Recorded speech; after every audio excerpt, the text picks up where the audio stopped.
Sports Radio, The Score.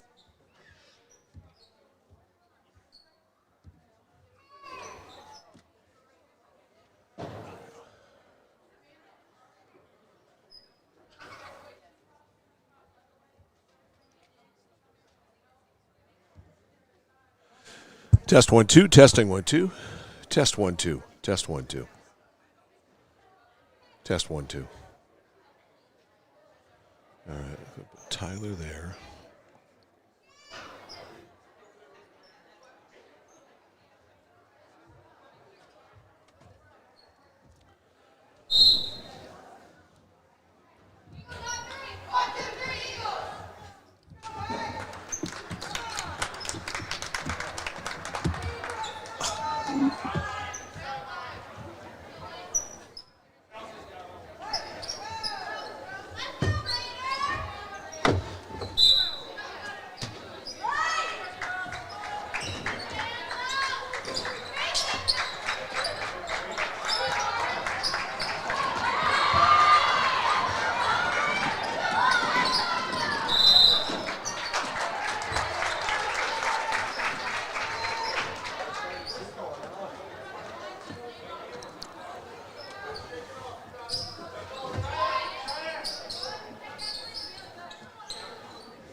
All right, Amy, right now, at this point in time, at 5:25, yes. on Tuesday, December 9th, that Yes. works.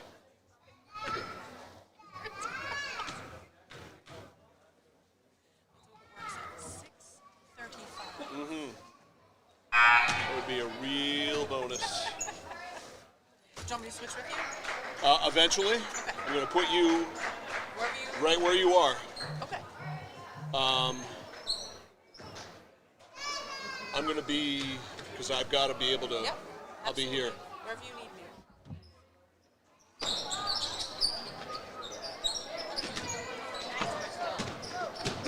She must know you.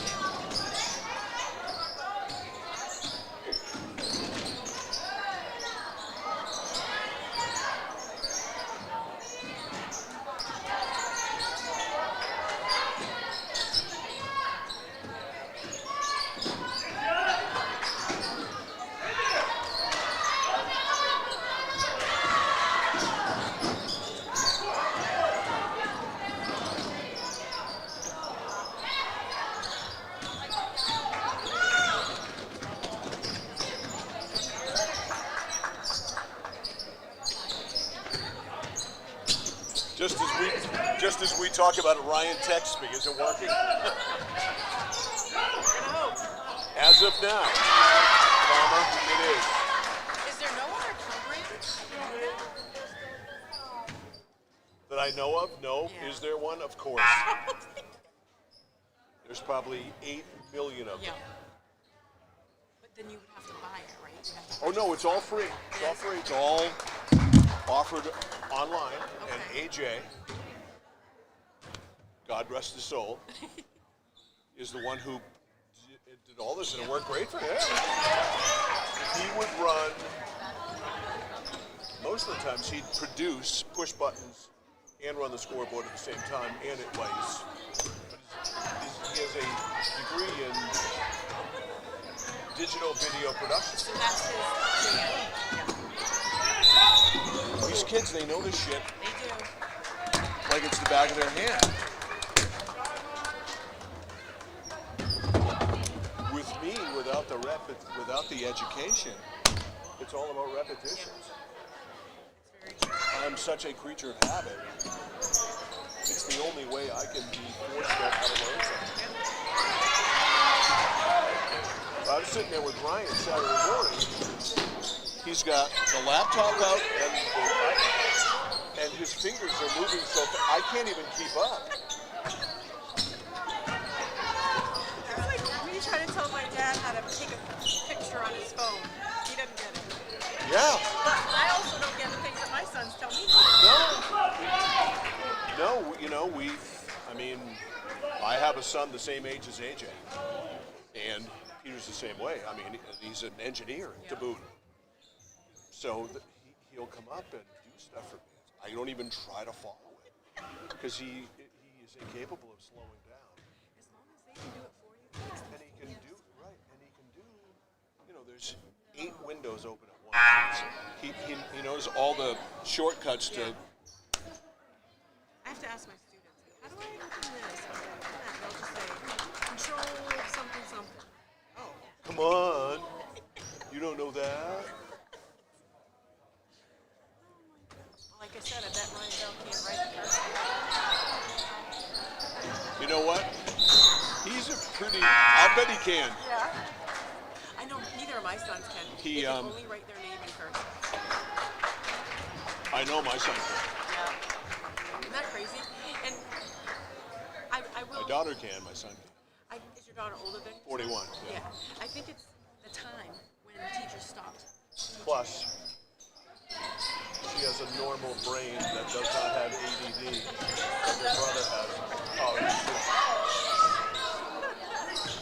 when he was a little boy, like 5, I would have to get down on one knee, grab him by the side of his face, firmly yet gently, and say, Peter, focus on one thing, son.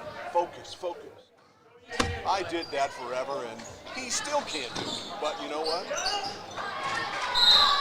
A doctor one day, and I had to be really sold on. I'm not a. On that. My ex-wife. That was a real battle for us. We did try it, but in the diagnosis, the doctor did say one thing that I thought was cool. He goes, Peter, congratulations.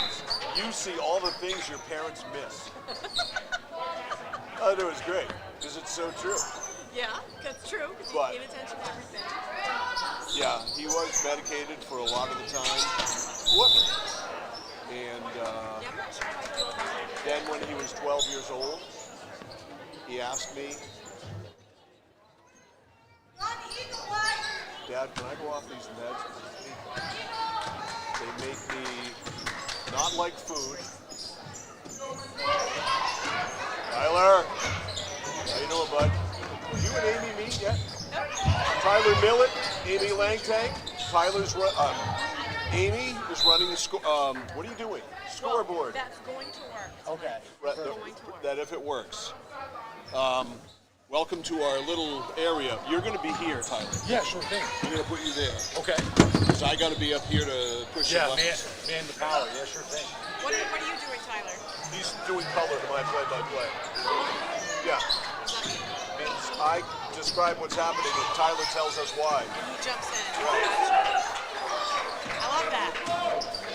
Which I actually wanted to talk to you about. I would love to do that. All I need to know. Love it. All I need to know. We may be putting you to work at some point. Tonight's Tyler's not there because. My girls won last night by 18. Wow. Yeah. Who'd you play? Winslow. And Nice. last year, I know it's a small little league, but SCAC, that's where these girls come up from, the Erskine girls. They knocked us out of the tournament last year, and we beat them last night. I was very pleasantly surprised.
watched it enough to know. They've had plenty of shots. They just have not been on. And I know Winslow was horrible last year. They're very tall. Yes, I have heard. Danielle said they have improved great. Yeah. So, I have been doing this over 40 years. They have changed the friggin' classes, and where I had to go through the whole thing again on the MPAs, distorted. Speaking of ADD, it must have been some ADHD creature that put that together. To find out, I knew Erskine was Class B North because they're playing Lawrence and all that.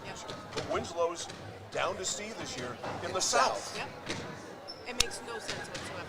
And in my day, probably your day, it was East and West. Yeah, There sure. was no North and South. Right, and you guys were playing Class A. Yes. And so were we at Waterville, Yep. which will never happen again in our lifetime. I know. Waterville swapped so many. The only hope that Waterville has is if Winslow actually does a 180 and starts to suck, and people in Winslow realize that the best hope for them in the future is to combine with Waterville. Right now it's Winslow that's holding it back. Waterville people would do it in a second. I think so. But with Winslow on the way up again, and their football numbers are way up, and their basketball, the boys' numbers are okay, the girls' numbers are way up. We saw Winslow play the other night. Did you see the Winslow boys versus Mount Avon game the other night? No. Based on what we saw at the Lawrence tournament, Oh, yeah, I thought that's right. this was going to be a walkover. No. Winslow held them. They were within 5 points till the very end. They Well, did a really good job. That same Mount Blue boys team that we saw with that zone, I saw them against Messer. Yeah, Oh, I you was were there? Yeah. Jesus. They were phenomenal. Yeah, but still,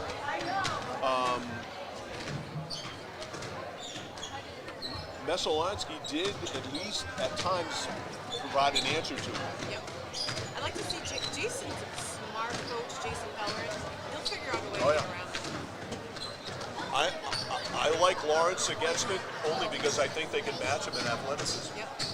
I think they're as quick. I agree. All right, so what the hell can we do with this? Can I squeeze this?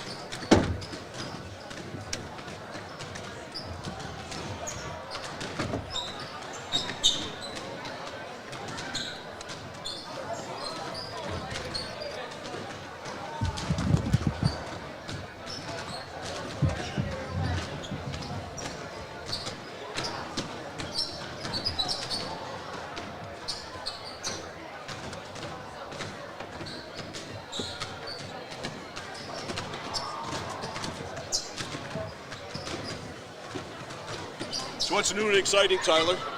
How'd your was it swim or track you had? Swim. It was long and hot. Yeah, man, I hate being in there. We were in there somehow, some way.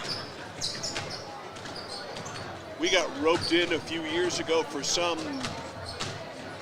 YMCA maybe? No, or, it was some national, like not synchronized swimming, but some bullshit. like that. Okay. The respect he has for that. And the radio station got hooked up in it, Okay. and I had to go and be the PA announcer. Oh. Of course, as you know, in the middle of winter, Yeah. I wanted to be wearing swimming trunks myself. Oh, It was yeah. so goddamn hot in there. Yeah. And so I am announcing, they had scripts, and I'm doing this for hours on end, hours on end. I could not wait to go outside and freeze my ass. Right. Well, that because it was cold, so cold on that weekend. So you take about 2 steps in, and it's like, all right, throw my layers off. And usually I got a locker inside, so I just went through and said, I'll be right back, and actually brought shorts with me. Smart move. And then, I mean, I'd be wearing shorts, sandals, and a t-shirt like we're at camp. well, then we lost.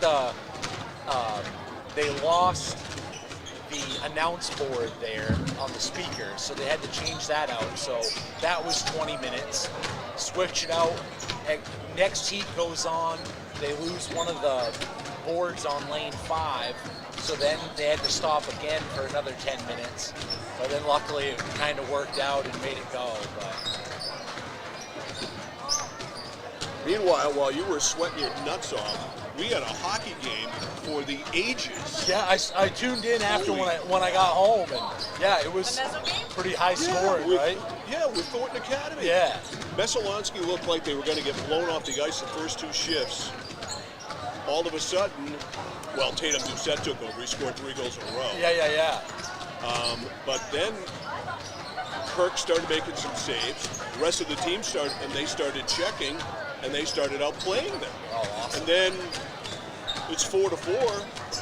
Messo scores 3 straight goals to win it in the final. Well, 2 of them were empty net. Right. But they steal a loose puck in the offensive zone, and Kidd goes in on the goalie on glove side, goes upstairs, just gets it under the crossbar. Oh, yeah, That's your game winner. Awesome. Then they smartly pulled the goalie, but open net, got 2 open netters. Yeah. Great game, though. Yeah. Totally That's unexpected. great. I thought they were going to get blown out. Yeah, because we went to, I brought Amelia because in between sessions, Colby women had a game there, and it wasn't really, it was just an exhibition against Sal Regina. Ended up being 7-1, but it was 5-0 real quick. And it's just,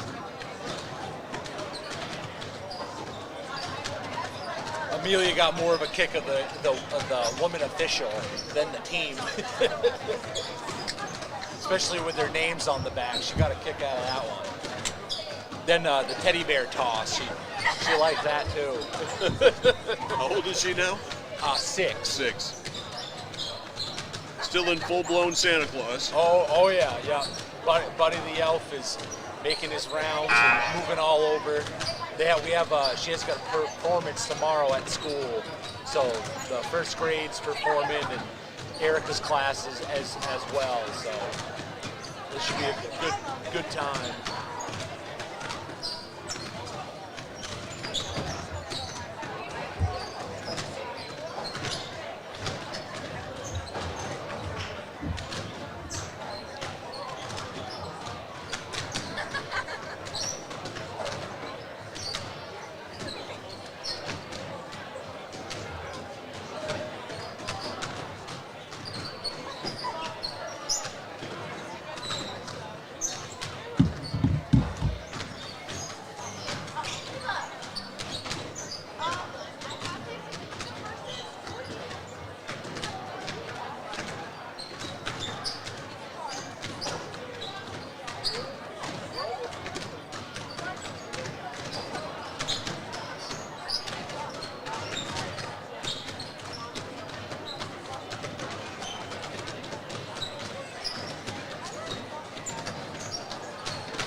Try to give you a little bit of room there for your laptop if you want it. Oh, sure.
Caribou girls basketball.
Hey, that's a 4 spot right there.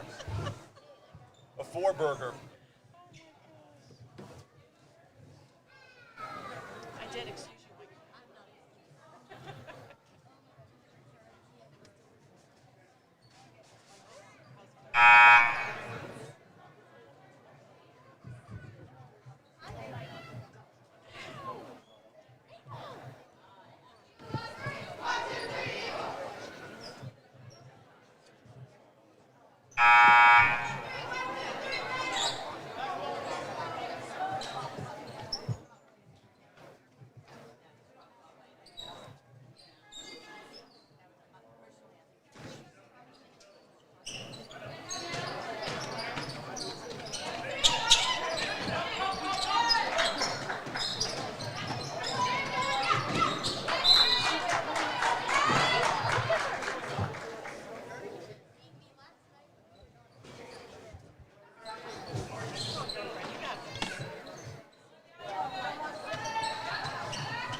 Have you gone through some of these pronunciations here Yes. before? Okay. Yep, winch and back.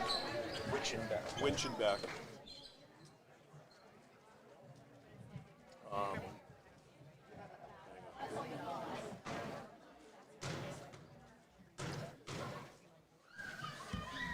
Let's see the challenges. Madeline Clement Cargill. Clement Cargill. Yeah. Cargill. I call her Maddie CC. It's too many. I don't do hyphenated names. Right. Yeah, winch and back. Amy? Yes. You pronounce it winch and back or winch and bach? Winch and Bach. Bach. Yep. Okay, so it's a bach. She's one of them. Yep. So there you go, bach. And it is Maddie CC's birthday today. She is 18.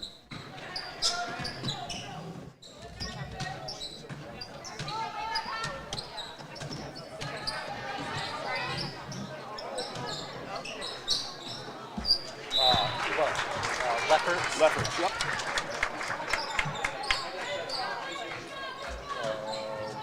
Winslow side. Calvo. Fails, like sales. Fails, yep. Netto. Rio. Algren. 15. Tabitha Algren. Lubier. Hussey Walls. Aviles. Avil. I think it's Aviles. I doubt she played, but I think it's Bianca Sanchez Aviles.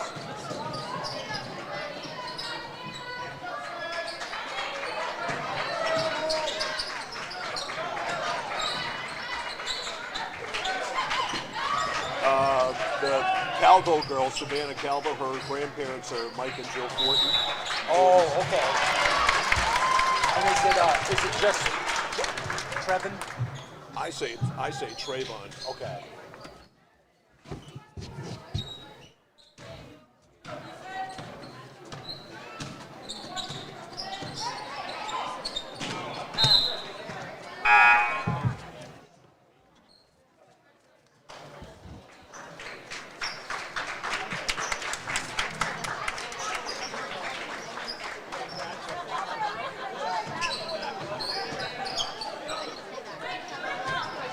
When is your birthday? Okay. You just turned 15.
That makes total sense.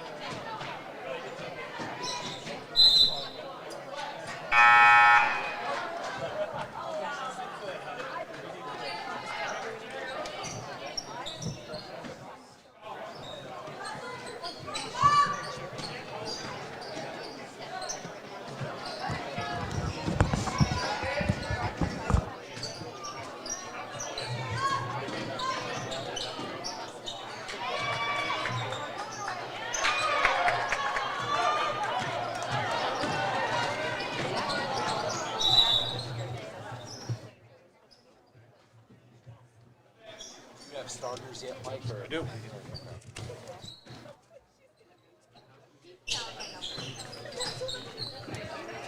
Down that column there for Winslow and the other side, I think I checked them, yeah.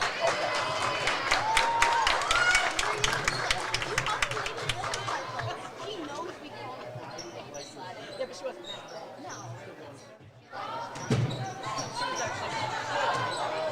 I love her.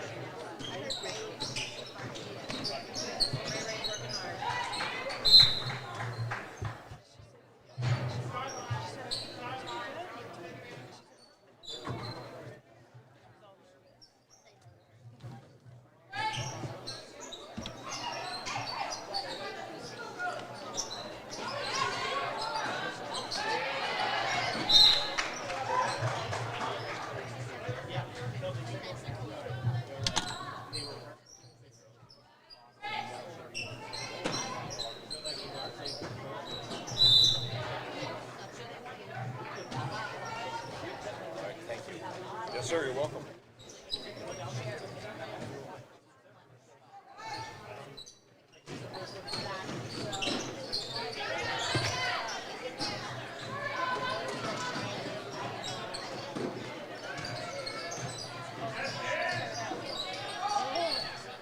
Guess we won't need that tonight.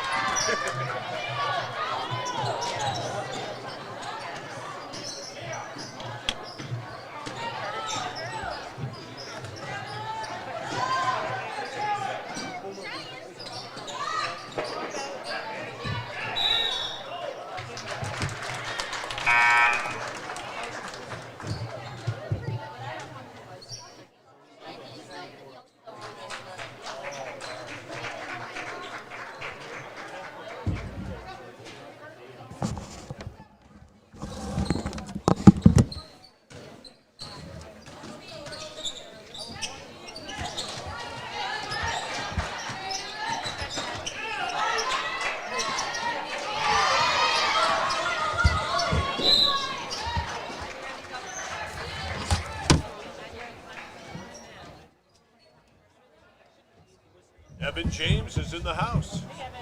How you doing, buddy? can't bother anybody. But I'm going to steal my... You can misbehave over there all you want to. Sorry, sir. Okay, there we go. Feel free to adjust that however you want. What do you call your grandfather? Who? That's perfect. I love that. He texted me. He goes, he's a proud PP. Hey, buddy. Could you grab a pic of Evan at the camp tonight and the two of you together? Very proud to have the two of you together as colleagues. So he's proud. So I'll send it back. Dear PP. Okay. That's awesome. That's right. I remember that now. I remember him telling me that.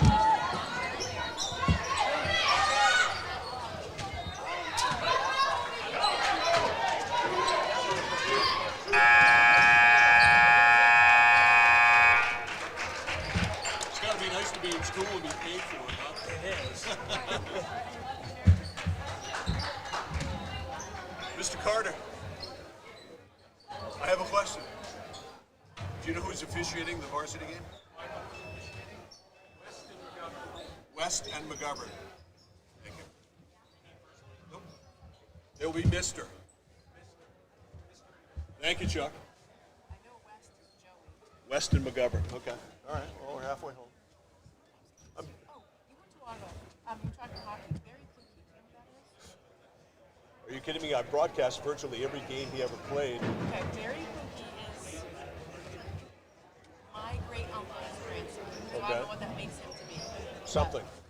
I probably met him. Wow, once. what a hockey player. What a I don't think I hadn't seen anything like him since the early 70s Waterville powerhouse teams that won New England championships. And he went to Atlanta, right? To play hockey?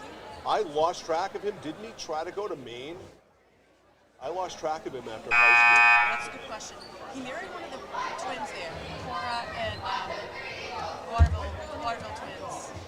Cora, they were Filipino girls. And supposedly she wasn't having it. She didn't not want him to play hockey anymore. Really? And that was the end of that. And you know how that school. happened. He should have played hockey for as long as he could have. Yeah, for real. He was so gifted.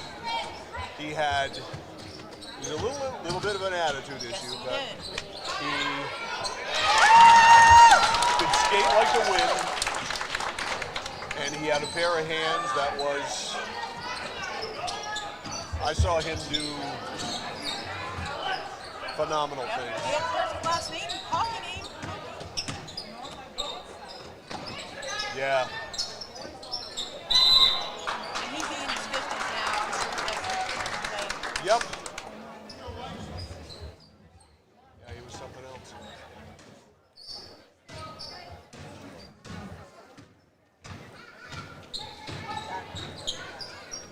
Nice pass, man. Hey, they made it a game.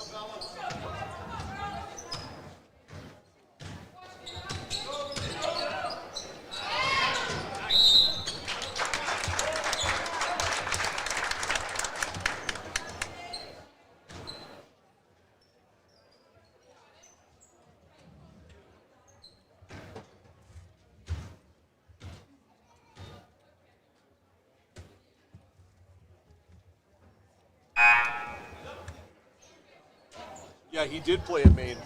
Did he? Yep.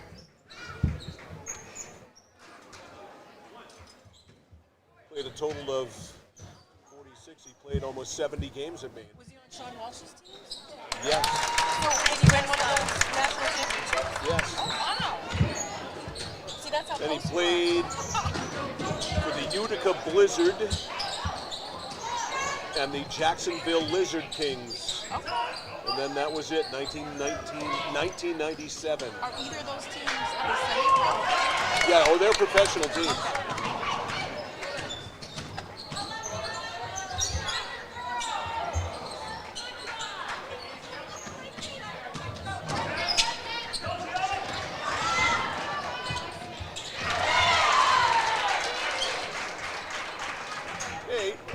In 74 career games of Maine, he scored 16 goals, had 18 assists. That's not terrible.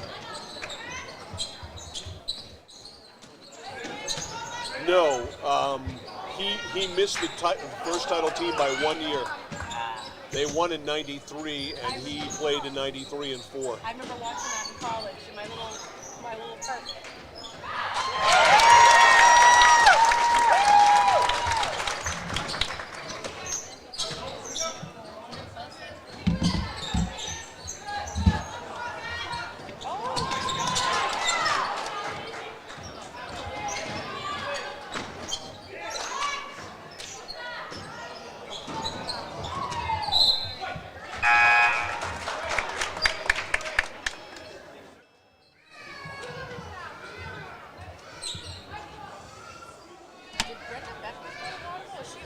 She went to Lawrence.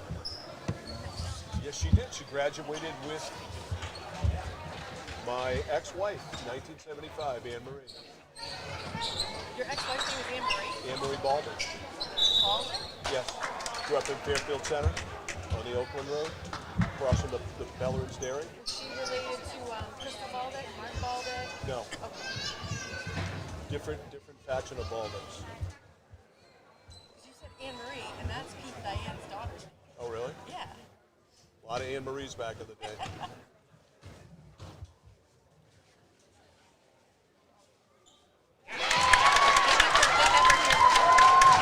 That's too bad. It is too bad.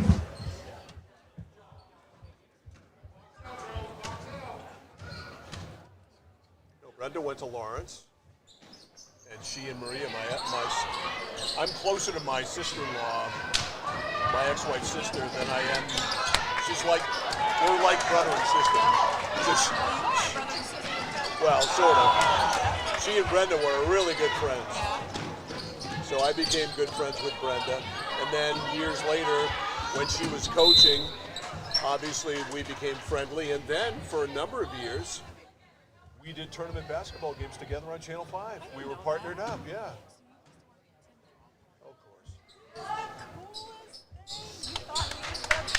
Oh, of course you did. You didn't have to work with him. He wasn't a bad guy. He was just number than a bag of hammers. Yeah. Yeah. In the mid-90s, the radio station after WTVL, when I went to work in Skowhegan for the River 93.5 and the Score, we teamed up with Channel 5 to do a simulcast on a Bangor-Waterville football game. This is when Waterville Brian Scott was quarterback, and they were Waterville-Bangor game at Cameron Stadium in Bangor, simulcast on Channel 5 and on the River. So Throckmorton and I are the play-by-play and color guy. I'm the play-by-play guy. The week before the game, I'm the play-by-play guy. He's the color guy. The producer of the game calls me up 3 or 4 days before the game and says, now keep in mind, at this point I've been doing this for nearly 15 years. I'm pretty good at it. He says, Tim's not comfortable doing color. He wants to do play-by-play. Channel 5 was driving the bus. Like, I don't give a fuck. Whatever. No? Yeah. Now, I had worked with Throckmorton briefly at Channel 5 when I was intern there, and I kind of figured out how stupid he was. So we do the game. He has no clue about how to approach doing play-by-play of a football game. And you know what? I didn't even try to help him. I let him flap in the breeze. Because that was his call. And it was brutally bad. And I bet they didn't get it And in. here's the deal with Tim. If he's reading a teleprompter, he is gold. He's cash money. As soon as an original thought needs to come out of his head, we struggle. You know what? I shouldn't laugh, but that is where I am with my students right now. If they can pull something off AI. They sound Yeah, they it's like memorize. if you take that laptop away, they have not a clue. I had fun with them today. So we played on the laptop. We played 3 different games that they would have played in Colonial America. Loved it. We played marbles. We played this game. I think it's called Scissors, but it's a talking game, and you have to pass the scissors around. And when the bell rang, I said, "You guys just entertain yourselves for 50 minutes. No phones, no laptop." That's a golf clap right there. Because I don't even know if I can do that now. They did have a great time. I played marbles on the playground growing up, and you got to keep the marbles and shut out the sort of thing. But you can't do that now because you'll I get. Oh, I know. I can't even count the number of things we played on the playground. Like Red Rover, you break people's arms. We're like 5th grade at Pleasant Street School. We did a field trip to the Blaine House in Augusta. And on the lawn of the Blaine House, we played Red Rover. That's awesome. But when we were at Pleasant Street School, and I grew up with some powerhouse athletes, and sports was all we did. We played the same guys, the same teams every single day of the school year. We played a game of wiffle ball. Okay. All right. I don't care what the weather was. If it was today, we would have been out there. We played wiffle ball every day.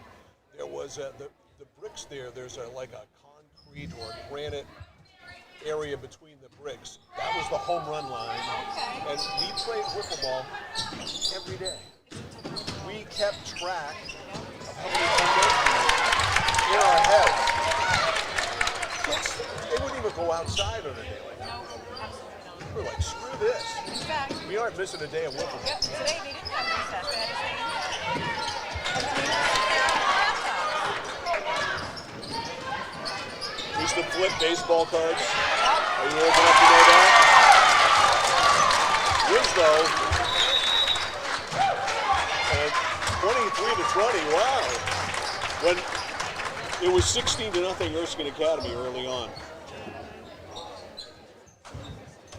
Oh. You mean 16-0 Winslow? No, 16-0. No, it was 16-0 Winslow, right? Winslow, yeah. Okay, yes. My bad. My bad.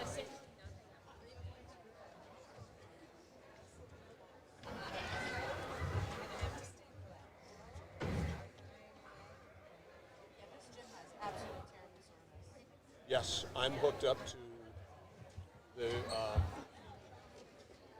Wi-Fi, and it's just not. Still doesn't work.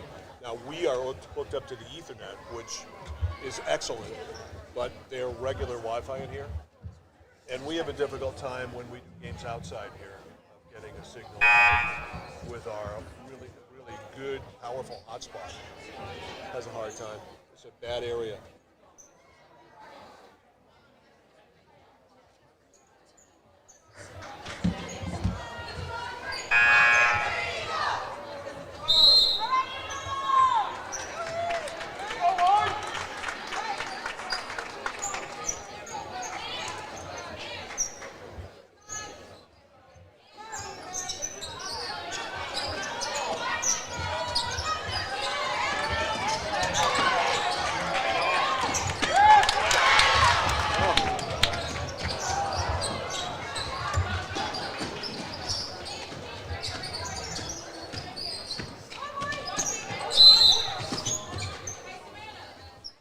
Okay, what did he say, Mr. West or Mr.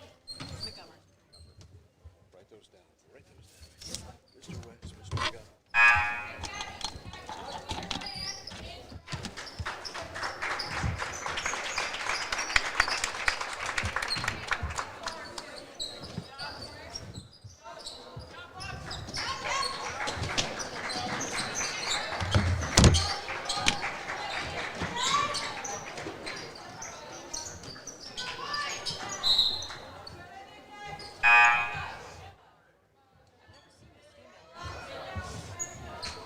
I haven't either.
All right. Button push. High school basketball and high school hockey. Nobody does more live local play-by-play of high school winter sports than we do here at The Score and at CentralMainSports.com. And it's time for more right now. High school hockey and high school basketball on The Score and at CentralMainSports.com are brought to you by Central Maine Community College. More than just a community college, over 40 academic degrees and certificates and one of the lowest tuition rates in New England. Your future starts now. Central Maine Motors Auto Group in Waterville, the dealer with no dock fees, where cars and trucks cost you less. Online at cmautogroup.com. Hammond Lumber Company, serving Maine and New Hampshire from 22 locations. Your building project partner, HammondLumber.com. Clark's Scrap Metals. Don't fix it, scrap it. With locations in Chelsea, Hollowell, and Jay. Midstate Machine. Looking for a career? Check out the Machinist Development Program at midstateusa.com. 201 Service Skowhegan, Maine's trusted towing and recovery partner since 1984. Flagship Cinemas, consistent pricing and a premium cinema experience. Whittemore & Sons, your Coyote tractor dealer. Sales and service by a family that cares. Somerset Stone and Stove, offering quality gas, pellet, and wood stoves and hardscape products. 201 Tire Battery and Service, your tire and battery experts on the Augusta-Vassalboro line. Assistance Plus, providing home care, behavioral health, and developmental services. Together, we can make a difference. Manchester Motors, your Coyote tractor dealer. We dig dirt. Casella Waste, for your residential and commercial trash pickup. Computer Improvements, from sales of computers and accessories to service, we're your go-to computer store. Heights Chevrolet, our family is here for your family. Connected Credit Union, building lifelong relationships. Get connected, stay connected. KVFCU, invested in you. Skowhegan Savings Bank, making our communities a better place to live and work. Skowhegan Tire Center, they beat any price. Route 201 Skowhegan. Kennebec Eye Care, 216 Main Street, Waterville, your site specialist. Danforth's Down Home Supermarket, second-generation family-owned in Herman and Pittsfield, with all your grocery and shopping needs. And by SBS Carbon Copy, Main Street, Waterville, where printing's personal, not puzzling. Your team from your town plays here. And now, let's go live to Mike Violet. Good evening. Welcome to Erskine Academy here in South China, Maine, where tonight here on The Score, we begin our coverage of regular season girls high school basketball, and we will do it in style with a team in the Erskine Academy Eagles that came within minutes of playing for a state championship last season. Last season, the Erskine Academy Eagles made it to the Class B North title game. They lost to the eventual state champion Caribou Vikings. They are trying to get right back there again this year. And their opponents here tonight are the vastly improved Winslow Black Raiders. I'm Mike Violet. Welcome to our broadcast. Tyler Millett is alongside, and we have a whole crew on board for you tonight. Amy Langtang is running scoreboard. Evan James running camera here tonight. And as I mentioned, Tyler, this Erskine Academy team came oh so close to playing for a gold ball. They got a little taste of championship action. They'd like a bigger piece of the pie this year. Yes, definitely. With last year just coming oh so close, this is going to be a good test tonight just to see and go through and start off the right pace going on with this game tonight. Yeah, the Winslow Black Raiders have moved to Class C, and they think they are a whole lot better than they were last year when they only won 2 ball games. New coach on board this year for the Winslow Black Raiders. He is Trayvon Butler, and he's got a big squad, and by that I mean in numbers out and in height. He's got a real big ball club, but they think they're pretty quick, and they think that they're going to be able to run and jump and press. And as a matter of fact, that's exactly what Danielle Lefferts, the head coach at Erskine Academy, expects them to do. So we're going to see a lot of pressure basketball here tonight, and in this Erskine Academy team, we've got people now, when you look at a player, for instance, like Olivia Childs, who got great championship tournament experience as a sophomore, now comes back, that is, as a junior point guard to run the show. You really can't put a number on that. Kelsey Dunn, another year coming off the bench for this Erskine Academy team. The transfer, I believe she transferred in from Gardner last year. And Bella Winchenbach up front, 5'8", and a junior, kind of swinging between forward and center.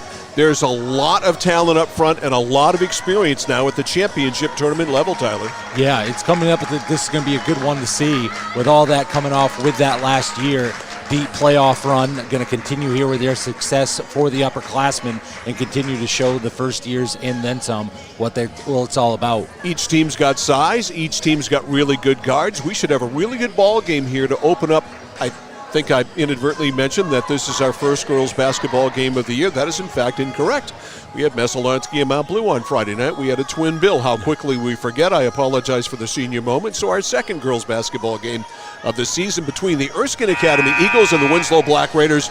There's the horn, the starting lineups, and basketball. Erskine Academy and Winslow girls basketball. It's coming up next on The Score and CentralMainSports.com. When you have metal, don't chuck it, sell it. Clark Scrap Metal in Chelsea, Hollowell, and Jay want it. Bring it to them, get on the scale on the way in and unload it, then come back through to get weighed and get paid. If you regularly have metal debris, ask about Clark's Container Services. Clark's is family-owned, very friendly, and as honest as the day is long. Their trucking fees are reasonable and their service top shelf. Got metal? Don't fix it, scrap it. Go to clarkscrapmetals.com or stop by one of their 3 locations in Chelsea, Hollowell, or Jay.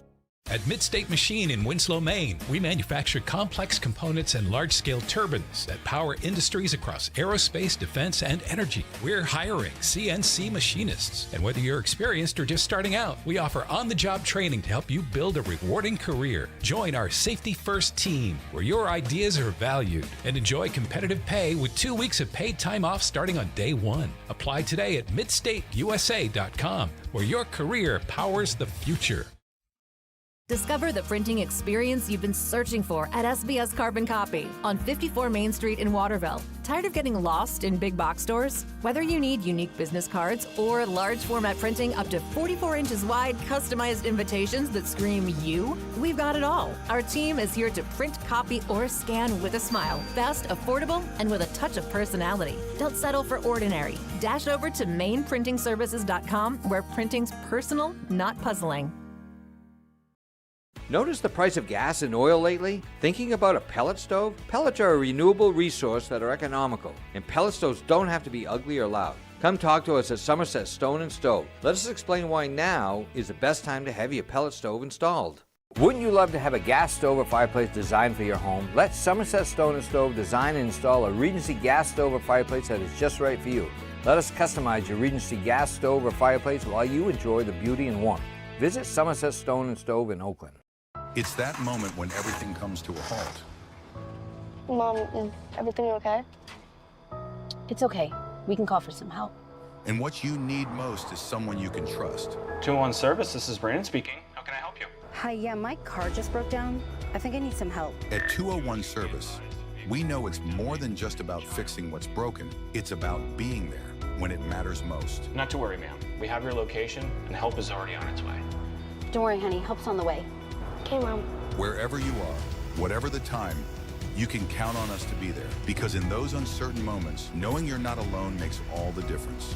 201 Service, Maine's trusted towing and recovery partner since 1984. At Central Maine Community College, your future is our priority. I'm going to be a preschool teacher. An HVAC technician. Pediatric nurse. Whether your college journey is starting here, I'm going to be an architect. Physical therapist. I'm going to be a lawyer. or we're a stop along the way. I'm going to be a doctor. A machinist. Honestly, not 100% sure yet. With over 40 programs, I'm going to be a graphic designer. An athletic trainer. There is something for everyone. CMCC. Your future starts here.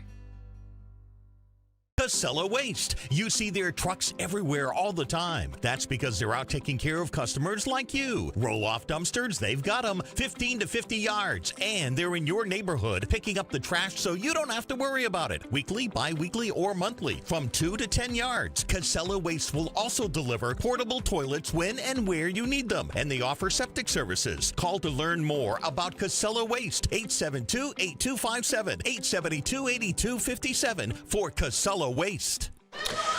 Mike Violet, Tyler Millard, and our score crew back live. Erskine Academy of South China. Erskine Academy, the home team, wearing the white. They'll go this way. Olivia Childs at one guard. She is 5'2" and a junior. Maddie Clement Cargill is starting as well. She is 5'10" and a senior. Delaney Brown, 5'8" and a junior. Kiana Morse, 5'9" and a junior. And Bella Winchenbach, 5'8" and a junior up front for Danielle Lefferts and the Erskine Academy Eagles. For Trayvon Butler, he will go this way. It's Emma Fales, a 5'5" sophomore. Tenley Neto, a 5'5" junior. Amara Rio is a 5'9" senior. Kelly Pooler, 5'10" and a junior. And Bailey Richard, 5'4" and a sophomore. The officials, Mr. West and Mr. McGovern, and we are just about set for basketball. A final discussion between Coach Butler and the official, and we are ready to go. Erskine Academy in the white, they'll go left to right. Winslow in the black will go right to left. Underway we are, and the tap goes over to Richard, and it's a Winslow basketball, but very briefly as it's picked off by Childs and picked right back off by Bailey Richard. Button, who's got the button? At the foul line now, Rio. Right side three by Fales is off, and the rebound to Maddie Clement Cargill. Maddie? They were quick there as it went up through it there for Winslow on that shot. Ooh, Childs tripped up. First foul of the game.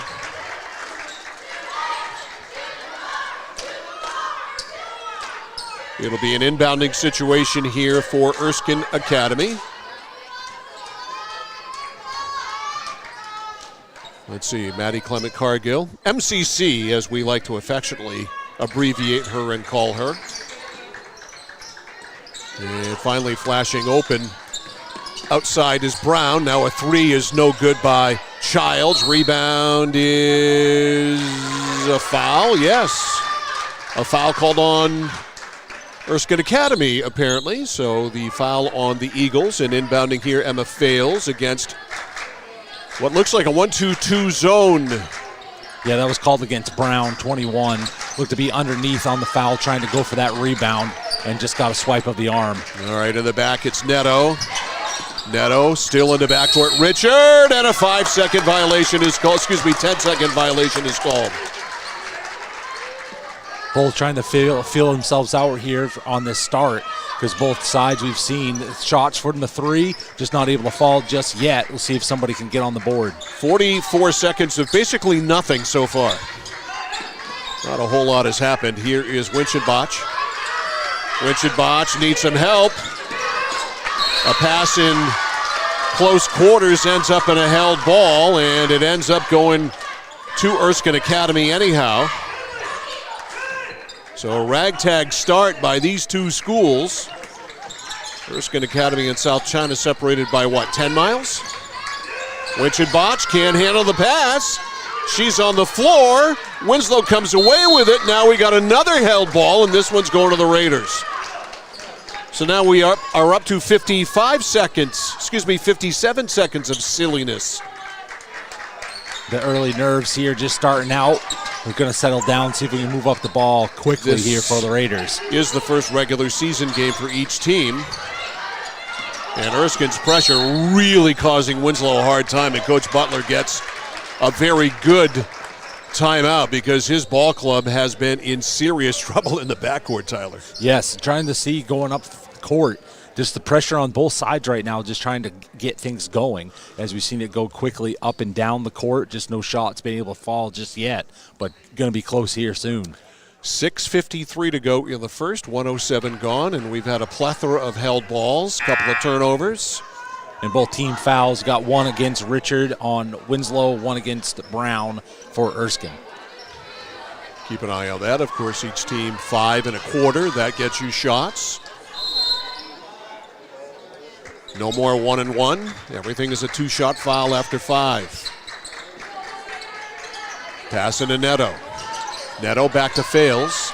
Fales up to Richard. Richard breaks the press. Goes baseline. Stops and pops. It is short. Rebound is cleared there by Clement Cargill. Good outlet pass. Here is Childs. Clement Cargill. Down in the pivot to Brown. Brown turns. A lefty runner doesn't go, but she's going to go to the line.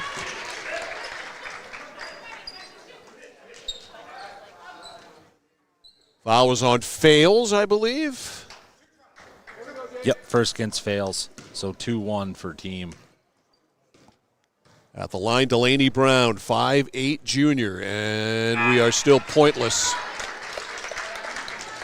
Coming in, Kelsey Dunn, 5'6" junior. Coming out, Bella Winchenbach. One more for Brown. Will we get points? That's the big mystery. Yes. 1-zip. Erskine Academy takes a $1.28 to score. In the backcourt, disruption, down low, wide open is Morse for a layup, and it's 3-0. And that is what Erskine Academy can do. Just there, just needed to break and see if they can get through. And we see there, just quick bucket going down low and up and in. There's a pass whipped ahead, stolen away. Up again, wide open under the basket. Morse for another layup. It is 5-0. And this is where it can get away from you if you are playing Erskine Academy. This is what they do. Very, very disruptive. It's going to be a Winslow ball on the side. And it's not like Coach Butler didn't know this was coming, because everybody knows what Erskine Academy is going to do. They've certainly practiced against it. But practicing against it and playing it in a game, two different things. Yes, Kinsey Ulmer in, 15. So 1-2-2. They get it ahead. Pooler, Kelty Pooler. Pooler stolen. Right off the bench. Ulmer with a layup. Oh, she missed it. That was a bunny. And the rebound goes back outside to Morse. Morse up top now to Clement Cargill. Clement Cargill on the right to Ulmer. Now to Morse. Morse bombs away. No good. Rebound tapped around. Winslow's going to come away with it. Here's Fales. And when you have an opening like she had, you got to take it. Get over the timeline. They go to the foul line. Nice ball movement here by Winslow, although it was tipped. Curling inside. The runner is up. No good by Neto. Loose ball. Neto runs down her own miss. Nice save there to Fales. Another opportunity here for the Raiders. Baseline left side, Neto. Neto left it short. Rebound, though, to Pooler. Kelty Pooler. They'll get another opportunity. Fails. Penetrates. The runner by Fales doesn't go. They got to start shooting better. They had, what, 3 opportunities there, Tyler? There was 3. Well, good to see. They were quickly putting up the shots again, not afraid. Morse, we saw from missed the shot, out of bounds off her. Neto there. I think she had 2 shots of those 3 on that last attempt. Lauren Northrup, 5'2" junior, comes in. Clement Cargill comes out. Blanca Sanchez Aviles is in for Winslow, number 25. She's a long forward, 5'9", and a sophomore. She'll put it into play. Good pass up to Pooler. Pooler shut off, gets it away, back to Sanchez Aviles. Left elbow pop there by Rio, no good. They've had plenty of opportunities, and foul down low. The Raiders are going to go to the line. I thought they were. Nope. No, I think it was after the shot there. Okay.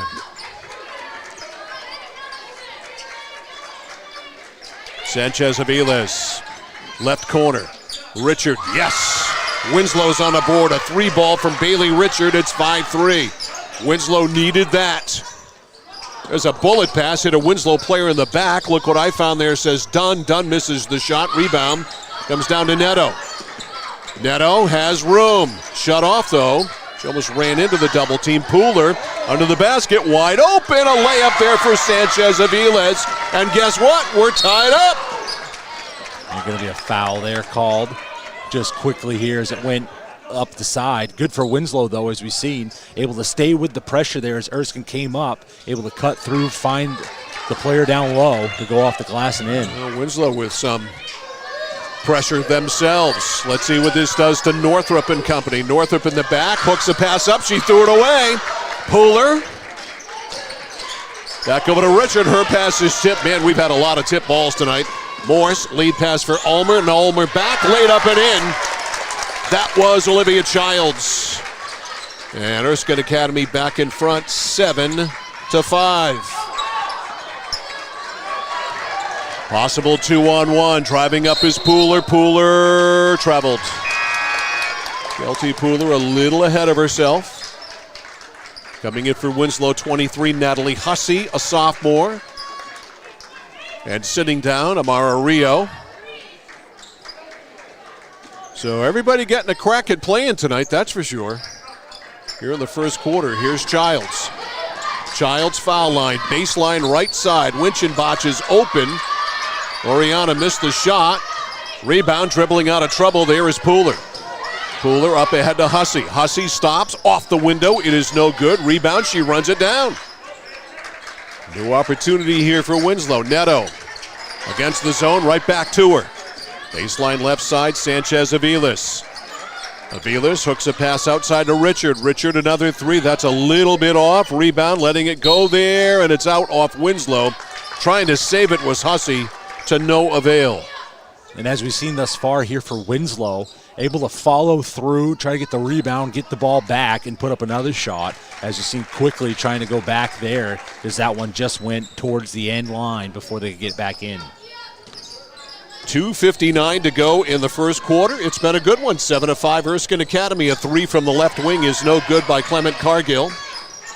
Rebound back up top now to Dunn. Dunn laid it in. Clement Cargill laid it in.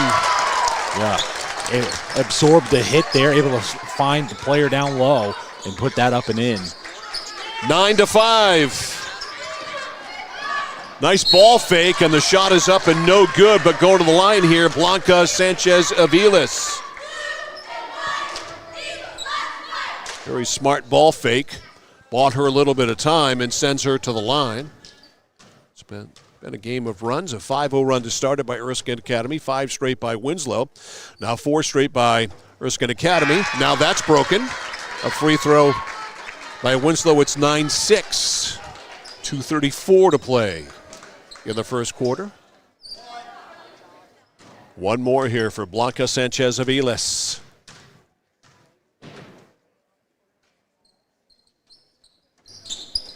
Long rebound though. Pooler back up and in. They'll take that every day of the week.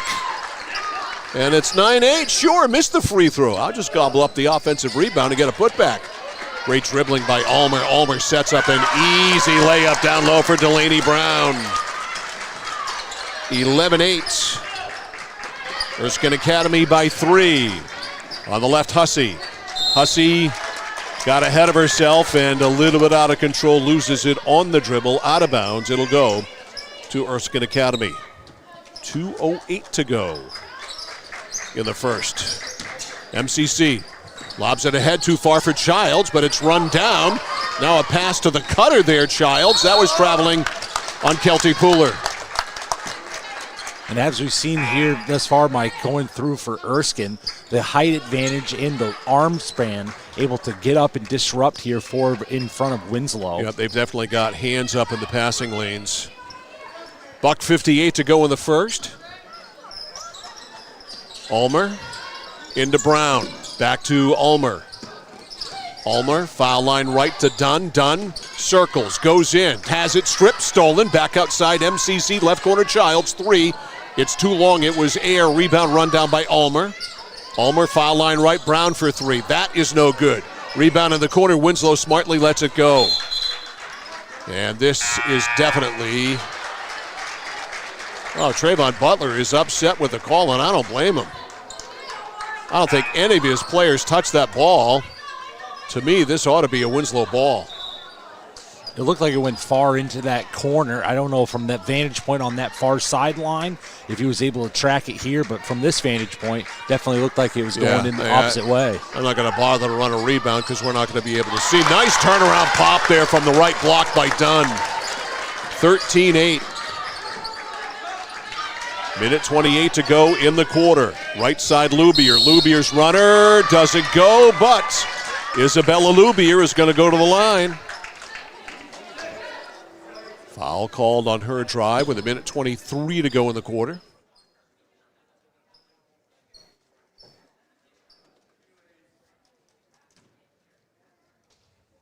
And at the line here, Isabella Lubier. Nope. One more for Lubier. Coming back in for Erskine Academy, Kiana Morse. One more for Lubier. Just to both, and that's going to be a foul over the back, I think, on Blanca Sanchez-Aviles.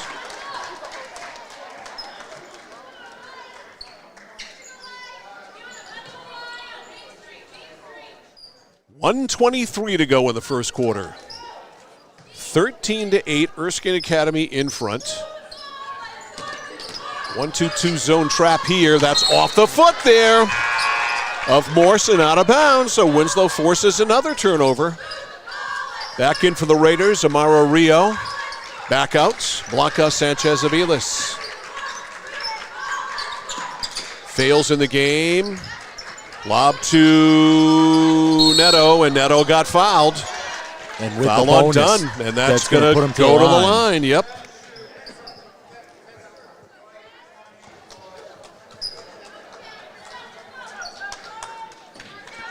So free throws here for Winslow.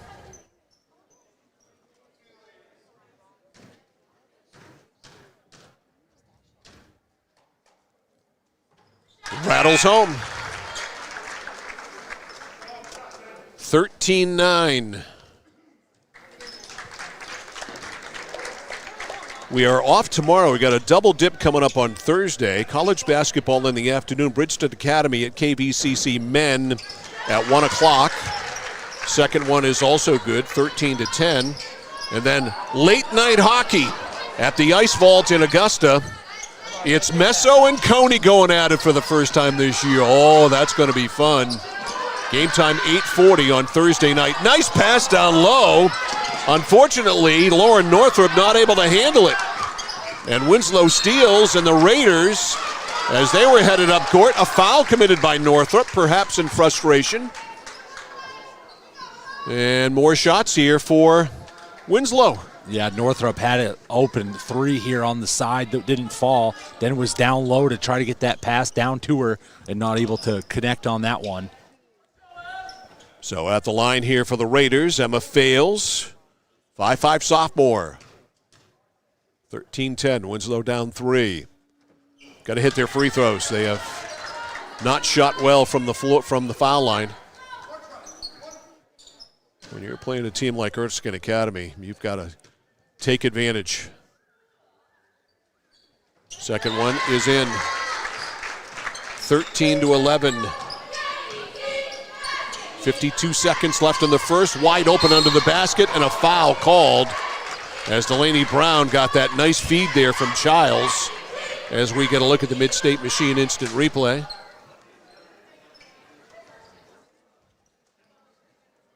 Well, I don't know what happened there, but perhaps it was my bad. It's entirely possible. At the line here, Delaney Brown misses. One more for Brown.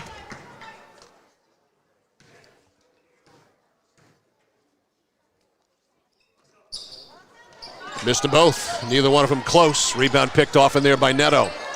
Neto, a pass to no one in particular in black. Northup comes away with it. Throws a pass in the middle. Nice pass back to Ulmer. Ulmer lays it in. That was pretty. Let's watch this on the Mid-State Machine instant replay. Another steal. Ulmer drives, misses that shot, gets her own rebound. As we come back live, a flurry at the offensive end, but Erskine Academy can't cash in. 15 seconds to go. Past the Hussey. Hussey's runner, that missed. Rebound to Lubier. Lubier with 7. Out to Fales. Fales to Rio. Rio stolen by Northrop and a collision. And that's going to run out the clock. So a very interesting first quarter, one where Erskine Academy came out with their great defense, established the tone, but Winslow shook it off, came back and tied it. We got a 4-point ball game here at the end of one. Score from Erskine Academy is the Eagles 15, Winslow Black Raiders 11. You're watching and listening to live coverage of high school basketball on CentralMainSports.com and The Score. From the moment you check in at Kennebec Eye Care, you'll be greeted with a smile. From there, you'll be given a comprehensive and thorough eye exam from Dr. Peter Parody, Dr. Leslie Sobeck, or Dr. Kaylee Brown. Once your examination is completed, they'll go over what steps need to be taken to improve your eyesight needs with glasses or contacts. If you're a current patient or looking to become a new patient, then see the eye specialists at Kennebec Eye Care. Kennebec Eye Care, your sight specialists since 1955. Overcoming drug addiction was difficult, but I found the path to recovery that worked for me. Treatment helped me come to terms with the issues in my life that caused me to use drugs. My friends and family made a huge difference in my recovery. I never gave up. I found my path and I kept walking. Find the path that works for you. Mike Violet and Tyler Millett back here live as we go to the second quarter. 15-11, Erskine Academy in front. And the Eagles with the basketball here, Kinsey Ulmer. Clement Cargill on the weave to Dunn. Dunn wing pop, it is no good, and the rebound goes up into the support, and it'll go to Winslow. So 15-11 at the end of the first. Erskine Academy with that pressure. They're not going to back off. Neto stolen and a push though as Clement Cargill ended up with a ball, but a foul on Winslow as Erskine Academy was prepping to head up court. Yeah, as we see, Mike, another one for Erskine, able to get the hand up in front. Been a telltale all through that first quarter as well, continuing here now. Here's Childs to Dunn. Dunn lobs it off inside to Brown. Not a particularly easy pass to complete, and the ball is stolen. Whipped up court now by Winslow. Foul line left extended, Neto. Neto left side open, there is Rio. Rio for 3, no good. Rebound is cleared there by Ulmer. Ulmer, nice lob, lead to Dunn. Dunn can't handle. Goes through everybody, picked up by Childs. Childs missed the shot. Rebound on the weak side by Pooler. Kelty Pooler with the rebound. Here's Bailey. Bailey, a tricky dribble. She got hit from behind by Childs. No foul is called. Winslow able to recover. On the left, Fails runner, no, off. Rebound trying to get it there for Winslow. Pooler. It is out of bounds off Erskine Academy. And it'll be a Winslow ball. And here starting out this second quarter, grit being shown for both teams, getting down and dirty, trying to crack that ball. Rio, right corner, Richard for 3, missed everything. Dunn with the clear. Dunn head up, stops at the top. On the right, Ulmer for 3, nope. Rebound, boxed around, Brown back up, Brown fouled. Winslow had position on that rebound, but did not take advantage of it. As we get a look here on the Mid-State Machine instant replay, there's the miss, the position by Winslow as you can see, but Brown, longer arm, stuck with it and ends up at the line. Got the roll. 16-11. One more for Brown. Short. And we got a lane violation.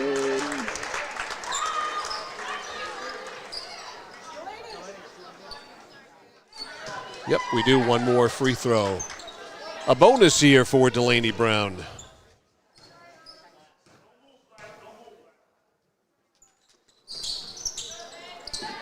Shot is missed. Rebound Ulmer. Got a held ball, but it's going to go to Winslow on the arrow. Raiders ball. Fails to put it into play. Into Bailey.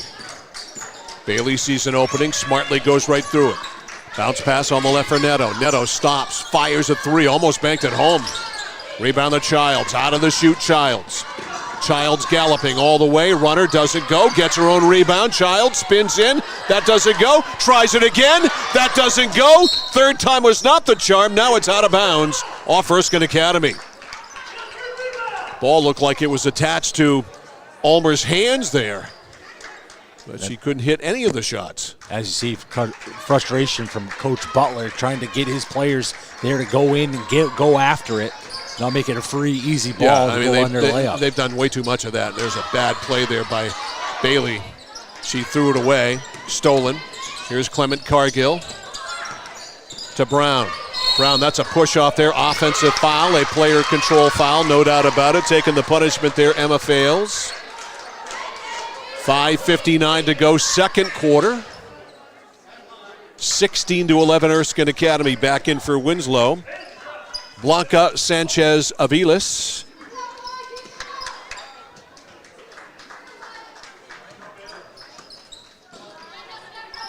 Passing to Neto. Back to Fales. They break it to Pooler. Pooler trying to avoid being trapped. Not easy to do. Out front, and Sanchez Aviles, and we've got a whistle and a foul called on Erskine Academy. Winslow will certainly take that. That is the second team foul. 5 puts you over the limit. Emma Fales will put it into play. Into Neto. Back to Fales. Fales to Pooler. Pooler to the foul line to Rio. Rio back outside to Fales. Trapping the ball constantly is Erskine Academy. Right there is Pooler. Missed the putback shot. Also missing a putback there was Sanchez Aviles. And now the rebound to Dunn. Still 16-11. Dunn with an open lane right down the lane. Missed the shot. Rebound, we got a held ball. It'll stay with Erskine Academy. Held balls and turnovers. And a lot of both of them tonight. 16-12. Pass into Dunn. Dunn from downtown, no good. Rebound though, Childs. Another opportunity here and a reach-in foul by Sanchez Aviles.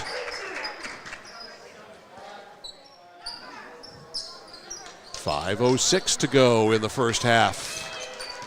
Right back in for Winslow. Bailey Richard out Sanchez Aviles. And now it's going to be her third, team's third here for the second quarter. Morse down the left side, lays it up left-handed and hits. She was determined to get to the basket and did. 18-11. It's the largest lead of the game for Erskine Academy at 7. Sampson in trouble. Sampson in the back to Neto. Neto splits a double team, has to go to the floor. It's a jump ball. What else is new? And it's going to stay with Winslow. They've got the arrow back in for Winslow. Bailey Richard.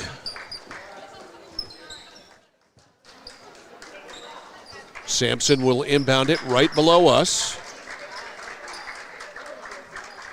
4:47 to go in the first half. Erskine Academy has led all the way, but for a 5-all tie. Down the sidelines, Raiders get it to Richard, but then it's immediately stolen. Lead pass for Childs. Childs hooks a shot up, no. Rebound Morse, no. Rebound Ulmer. We got bodies flying all over the place, and we got a foul called. Foul is going to go on Winslow.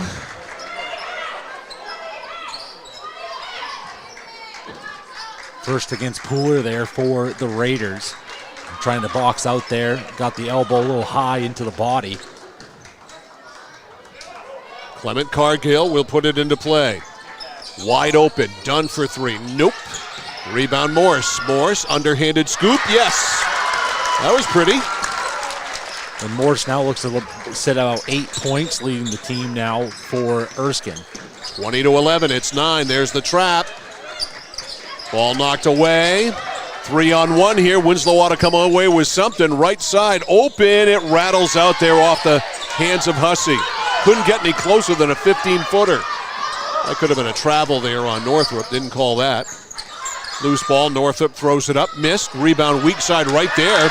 Moore says thank you very much for the easy bunny. 22-11. Erskine Academy doubling up Winslow. Raiders need a hoop, and we get Winslow breaking it in, and a steal by Dunn. Dunn, head up. There's Morse. That's where she lives, right under the basket, and she hits. And Coach Butler going to get a timeout. He is. He's got to get one here. His team is being run off the court. We have got, since the start of the second quarter, we have a 9-0 run by Erskine Academy, and they have run their lead to 11. The score, Erskine Academy 24, Winslow 11. This is girls high school basketball on the Score. At Danforth's Down Home Supermarket, they're proud to be a second-generation family-owned grocery store with locations in Herman and Pittsfield. They focus on providing fresh produce, high-quality meats, delicious bakery items, and a well-stocked deli. Danforth's Down Home Supermarket cuts and grinds fresh meat daily, and they offer Maine lobsters year-round. They also bake fresh bread, pastries, and other sweet treats every single morning. For added convenience, online shopping is available at their Herman location with contactless curbside pickup ready in as little as 2 hours. Come discover Danforth's Down Home Supermarket. Back live to watch the cheerleaders play basketball here. Throwing the pom-poms into the hoops. Some went in, some didn't go in. Kind of like what's happening on the floor. 24-11 here at the end of one. An impressive display in the final 3 or so minutes by Erskine Academy to get us here. 3.5 to go. And Erskine Academy up 13, their largest lead of the game. And it looks like for Morse now, unofficial on 12 points on the night thus far, leading for Erskine. Winslow needs a basket.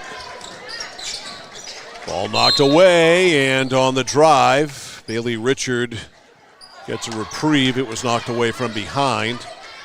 Winslow will put it into play. Isabella Lubier. And a foul committed. Bailey Richard was trying to get position to get the ball. She was fouled. As that's the second one against Childs now. Lubier will try it again. Lubier got it in, and Bailey Richard didn't realize how open she was. She panicked there and didn't get anything out of that. What should have been probably an easy basket. Back comes Erskine Academy to the foul line to Morse. Morse has had a party here in the second. No contact, or was contact there, but they deem it no foul. In the backcourt, they deem that a foul on Lauren Northrop.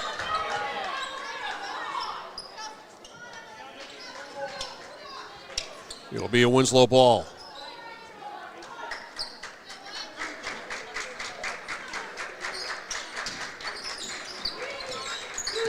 In the backcourt for the Raiders, fails. Bad pass, tipped away, coming up with a loose ball, Lubier. Lubier runs it down, and a kick is called there. Off the foot of Kelsey Dunn.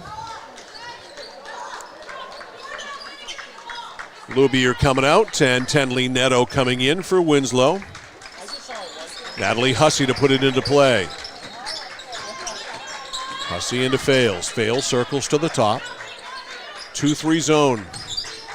Not trying to trap right now anyway. Driving in, the runner by Fales, doesn't go. Rebound Morse. Morse with a lob that connects. Driving all the way Northrop, missed the shot. Childs on the other side. Never really got a shot away. We got bodies all over the place in front of the Winslow bench. And the ball out of bounds off Erskine Academy. Kelty Pooler followed through for Winslow, denied any shot, followed all the way over to her team bench to deny Erskine. 2:25 to go in the first half. Left side Neto. No easy baskets for Winslow tonight. Fails. Almost had it stolen. Foul line left to Neto. Left corner. Hussey for three, way off. Rebound Morse. Morse, touchdown pass. Oh, unable to handle it there. Was Dunn missed the shot, but Dunn fouled on the play by Bailey Richard, and she will go to the line. 2:04 to go. 2 shots here for Kelsey Dunn, the 5'6" junior. Shot is good. 25-11, the lead 14. Bella Winchenbach back in for Erskine Academy. Second one is good. 26-11. It's a 15-point lead. Over the timeline, Neto. Neto advances it, foul line left to Pooler. Kelty double teamed, and it's stolen by Northrup. Northrup slows it up. Threads the needle down to Childs. Childs has to save it. Goes back around. Dunn, top of the circle. Northrup for three. No good. Winchenbach with the rebound. Morse from downtown for three. That is no good. It hit the support.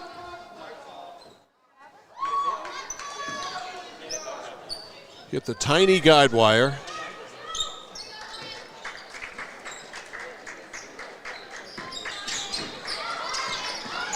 Winslow waiting too long to make the pass. Long one by Morse is no good. Rebound back up by Dunn. That's no good. Winchenbach with an attempt on a putback. That's no good, but she's going to the line.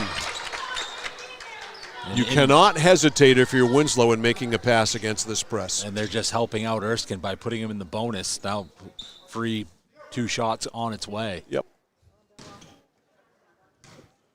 1:21 left for Erskine Academy to exploit that, but you got to make them. Back in for Winslow is Amara Rio. And back out is Bailey Richard.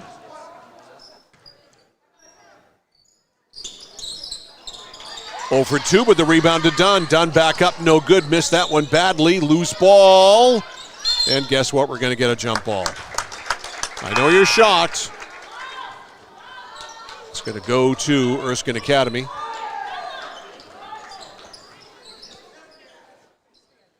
Bella Lubier in for Winslow.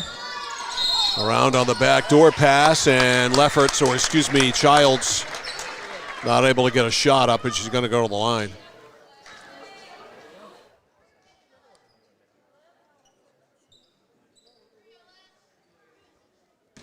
So Olivia Childs at the line, 26-11. She hits. 27-11. And Winslow has not scored here in the second.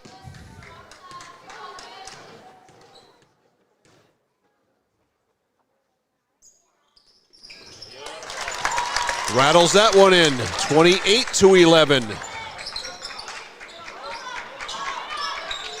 1:10 to go. Winslow throws it away again. Northrup saves it. And then she threw it away. Rolled it out looking for somebody in white to get to it. Nobody could. And we see this, Mike, like the saying goes, all gas, no brakes. Yep. That's how Erskine's playing pressure right now, going up and down the court. Neto. Oh, it fails. To Lubier. Lubier fouled. Northrup got her. That'll result in shots for Isabella Lubier.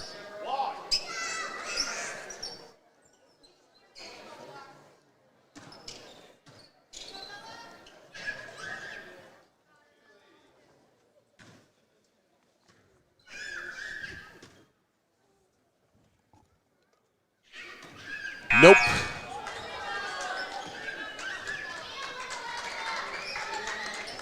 Delaney Brown back in for Erskine Academy. Lauren Northrup is out. Winslow still scoreless. Morse clears the rebound. Morse Back up front for Dunn. Back to Morse on the cut. Left-handed, no good. Rebound. Morse runs down her own miss. Now that time right-handed, it's good. She is amphibious, as Yogi would say. 30-11. Erskine Academy pitching a shutout here in the second quarter. They have not allowed a point. Foul line to Fales. Fales back to Hussey. Hussey hits. Winslow will not get shut out. Natalie Hussey, 30-13. The runner all the way by Dunn. No good. Rebound poked over. Coming away with it here for Winslow is Neto. 5 seconds to go. Neto over to Hussey. Hussey tries it again. That one is off. Rebound. Lubier can't do anything with it. And that is the end of what was a very productive quarter by the Erskine Academy Eagles, as they put a total of 15 points on the board. Consistency for sure. Erskine Academy with 15 in the first and 15 in the second, and they have a 17-point lead here at halftime. Our score from Erskine Academy in South China: the Erskine Academy Eagles 13 and the Winslow, the Erskine Academy Eagles 30 and the Winslow Black Raiders 13. You're watching and listening to live coverage of high school basketball on the place for local sports, The Score, and CentralMainSports.com. My dad's a real hero. Not like a superhero or anything. More like a regular dad kind of hero. Because every weekend, even when the weather's bad and it's super snowy, he always gets us there safe. They don't know how you do it. All they know is that you care. See Skowhegan Tire Center. They beat any price. Route 201, Skowhegan. Whittemore & Sons, your Coyote tractor dealer. Dependable sales and service for over 50 years. We are located on the Waterville Road in Skowhegan. Sales and service by a family who cares. At Central Maine Community College, we are building things that last. We're investing in technology, new facilities, and offering more degree programs than ever before. You can get the traditional college experience at a fraction of the cost, and for some, it's even free. Wait, did she just say free? That's right, free tuition for Maine high school grads from 2020 through 25. Set your goals and find your path at CM. Let's build a future together. When you're ready to tackle your next building project, no matter how big or small, depend on Hammond Lumber Company for the products and services you need. The knowledgeable staff at Hammond Lumber will be with you every step of the way and keep your project on schedule. From free estimating and project planning to design and drafting services, an extensive product inventory with a wide variety of brands to choose from, and of course, Hammond delivers from any of their locations across Maine and New Hampshire. Hammond Lumber Company, your building project partner. It's like this every winter. When the temperature drops below 45, my palms sweat and I get really anxious. It's not your fault. You're suffering from seasonal winter driving disorder. 3 and 4 drivers suffer from SWUDs because they have all-season tires. They aren't designed for wintry weather. Luckily, there's a remedy. Take 4, call me in the morning. Visit NokianTires.com/remedy for the cure. Is this a prescription for tires? 201 Tire Battery and Service, Riverside Drive, Vassalboro. Whether you're looking to buy, build, or refinance your home, at Skowhegan Savings, we make buying your home a personalized experience. Our team of local community bankers are available on your time to help you every step of the way, from pre-qualification to closing your loan. We have a variety of mortgage terms to fit your needs and a bi-weekly payment option that can save you time and money off your loan. We also won't sell your loan, so your loan stays local with us. Contact one of our community bankers or apply online at skowhegan.com to start your home buying journey today. It's time for something new. This month at Varney, get a great deal on a stylish Buick SUV. Or say big on the hard-working GMC Sierra. It's time for something new. Find your something new and experience Varney value. Only at Varney Buick GMC. Find us at 260 Hogan Road in Bangor or at VarneyBPG.com. At Haight Chevrolet in Skowhegan, our family is here for your family. And our family has been providing affordable, reliable transportation to families in central and western Maine for 113 years. You don't have that kind of longevity in the car business without building strong, trusting relationships with customers from one generation to the next. Whether you're looking for a new or pre-owned, financing or special incentives, your shopping experience is always stress-free at Haight Chevy. Haight Chevrolet on Madison Avenue as you turn into Skowhegan. You'll also find the Haight family of dealerships in Madison and Farmington. Looking for a way to heat your home while staying within your budget? A home heating loan from Connected Credit Union is the perfect solution. We've got you covered with an affordable way to keep warm this winter. Maybe you're thinking of purchasing a heating and cooling system or replacing your windows. Making your home more energy efficient isn't just an investment in your home, it's an investment in your lifestyle. Contact our loan team for more details or apply online at connectedcreditunion.org. Get connected, stay connected. Federally insured by the NCUA, Equal Housing Lender. Membership eligibility required. For us, it's a family business that is steeped in tradition. You know, our relationship with Waterville goes back a long ways. Over the years, we've been fortunate enough to grow, and we've been able to grow with the town. We look at the work that we do as something bigger than just the sale of a car or the servicing of an automobile. We're here to be a part of something bigger than just ourselves by giving back to the community with our time and our energy, because it's all about taking care of people. When you step into Chase Toys in Unity, you're stepping into the leading power outdoor sports equipment dealership in the area since 1967, featuring a wide range of products: Skidoo, Polaris ATVs, generators, Husqvarna, and Toro products. They offer financing options, complete service and repair, delivery and pickup, blade sharpening with a team of certified mechanics. Visit Chase Toys and see why they are the leaders on the Thorndike Road in Unity and online at chasetoysinc.com. When you have metal, don't chuck it, sell it. Clark Scrap Metal in Chelsea, Hollowell, and Jay want it. Bring it to them, get on the scale on the way in and unload it, then come back through to get weighed and get paid. If you regularly have metal debris, ask about Clark's Container Services. Clark's is family-owned, very friendly, and as honest as the day is long. Their trucking fees are reasonable, and their service, top shelf. Got metal? Don't fix it, scrap it. Go to clarkscrapmetals.com or stop by one of their 3 locations in Chelsea, Hollowell, or Jay. At Midstate Machine in Winslow, Maine, we manufacture complex components and large-scale turbines that power industries across aerospace, defense, and energy. We're hiring CNC machinists. And whether you're experienced or just starting out, we offer on-the-job training to help you build a rewarding career. Join our Safety First team, where your ideas are valued, and enjoy competitive pay with 2 weeks of paid time off starting on day 1. Apply today at midstateusa.com, where your career powers the future. Discover the printing experience you've been searching for at SBS Carbon Copy on 54 Main Street in Waterville. Tired of getting lost in big box stores? Whether you need unique business cards or large format printing up to 44 inches wide, customized invitations that scream you, we've got it all. Our team is here to print, copy, or scan with a smile. Fast, affordable, and with a touch of personality. Don't settle for ordinary. Dash over to mainprintingservices.com, where printing's personal, not puzzling. Oh, hi, Dawson. Mike Violet, Tyler Millett, and our score crew back here live at Erskine Academy in South China. Amy Langtang running our scoreboard, and Evan James running our camera here tonight. And right now, the Erskine Academy Eagles, based on a big 15-2 first quarter surge, are running the Winslow Black Raiders right off the floor. It was a game of runs in the first quarter. Erskine Academy came out, scored the first 5. Winslow matched it, came back, scored the next 5, then the next 4 by Erskine Academy. We kind of seesawed back and forth in that 3 to 5 degree area. It was a 4-point game at the end of one, 15-11, and Tyler, it looked like we had a game.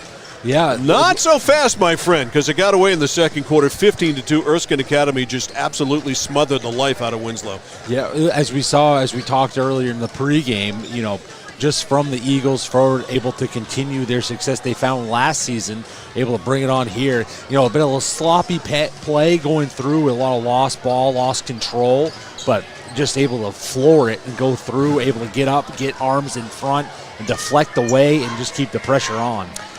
And I don't think Erskine is playing all that great, but Winslow has got to stop being so hesitant. They've got to be more instinctive and trust their first instinct and trust their first move and make the first move against this press. You lie there and wait for a second, and you are going to get smothered, and that's what's going on. It's going to be interesting to see here coming out of the half with Coach Butler, probably trying to talk that same philosophy to the team, saying, hey, you got an opportunity, you got to go for it now. We shall see adjustments.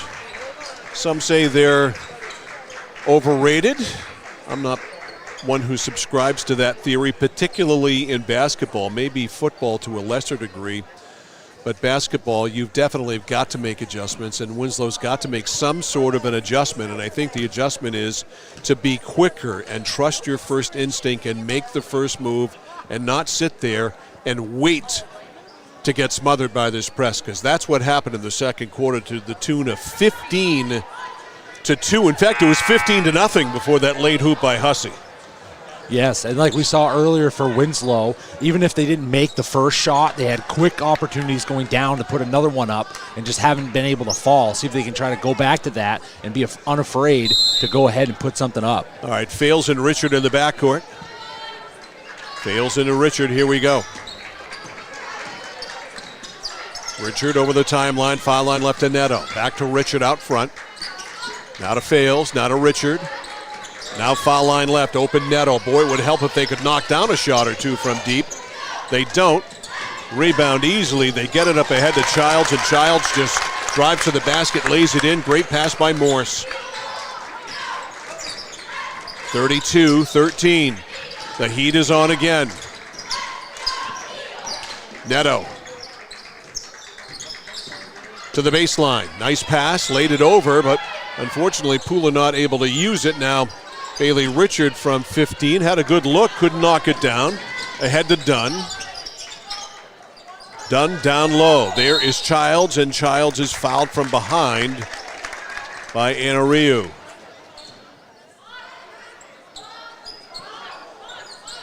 And quickly, as we saw on that inbound there, as trying to go down to Dunn. There's a quick setup there for Erskine trying to get up and in. Childs to put it into play. Behind the backdoor pick, and Brown blows the shot, gets her own rebound. They basically had her, or let her have the putback, and she missed that. Winslow's got to get more aggressive there. Richard with a little push off and threw it away down the lane.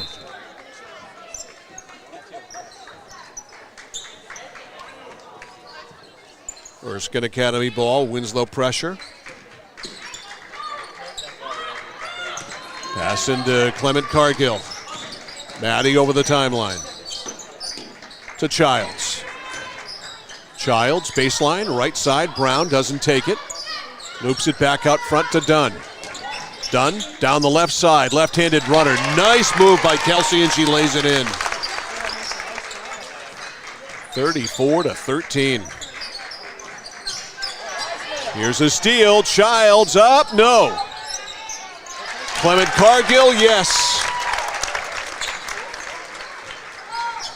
36-13.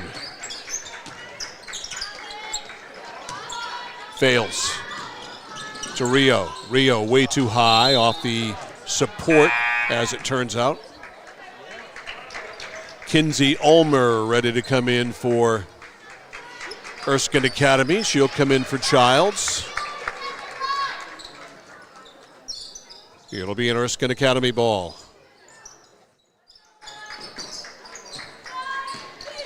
Dunn. Cools it off. Over the timeline, pick from Morse. Morse rolls to the top. Back. Nice give and go. That is exactly the way you draw it up. Let's get a look at that on the Mid-State Machine Instant Replay. What's done here. Pass to Morse at the top, and then Dunn goes to the back door. Lays it in, and now Winslow at the other end as we come back live. Going to the line here is Bailey Richards. She hit the shot on the drive. Makes it 38-15. Pending a free throw, which she hits. And that was the pressure that we saw there that they needed to do. Richard just brought it down the court and said, hey, I'm going to take it down the lane to go up there and got the and one. Blindsided by Rio. They get a steal, does Winslow. Richard, left corner, Neto. Neto forgot it, then got it back, and then got fouled by Delaney Brown.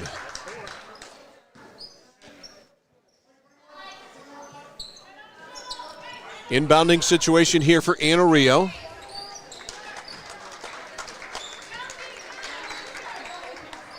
Delaney Brown checks out. Bella Winchenbach comes in.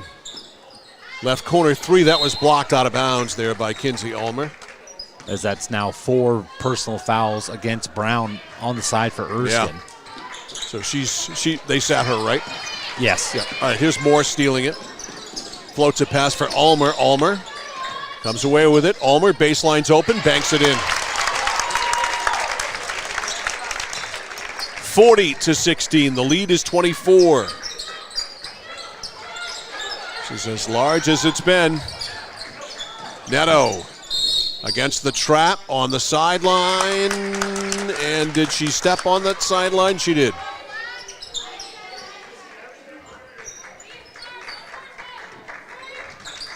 .5:04 left in the third. Dunn. Clement Cargill under the basket to Morse. Morse missed kind of a awkward, almost over the shoulder shot. Morse with the steal, and Morse couldn't keep it in play. Winslow's ball on the right sideline. Tenley Neto.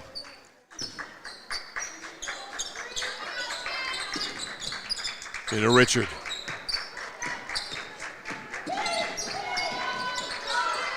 Richard over to Rio, down low. The shot there is blocked by Morse. Morse with that powerful left arm of hers, a pass ahead for Kinsey Ulmer, knocked out of bounds by Richard. And not just scoring points tonight is Morse, being with the assist there, trying to set up the next play.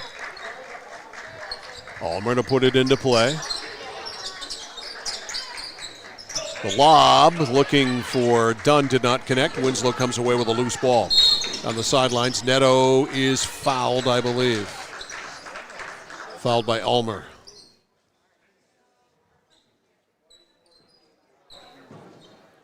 Winslow ball on the sideline. Fails to put it into play. 4:28 left in the third. Richard.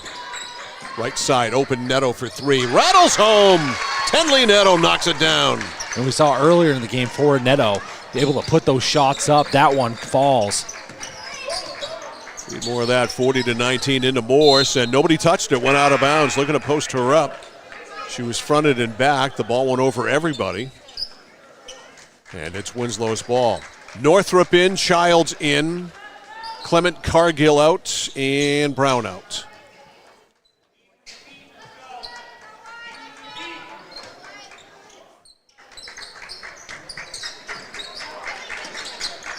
And the backcourt fails. Stolen, Northrup.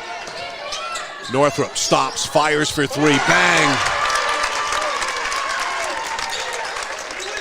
43-19, back to 24 she goes. 3:50 to go. Neto to Fails. Baseline left side to Rio. Back up top, Richard for three, nope. Off the left side of the rim, went out of bounds. Nobody touched it, goes to Erskine. Coming in for the Raiders, 23, Natalie Hussey, 25, Blanca Sanchez-Aviles.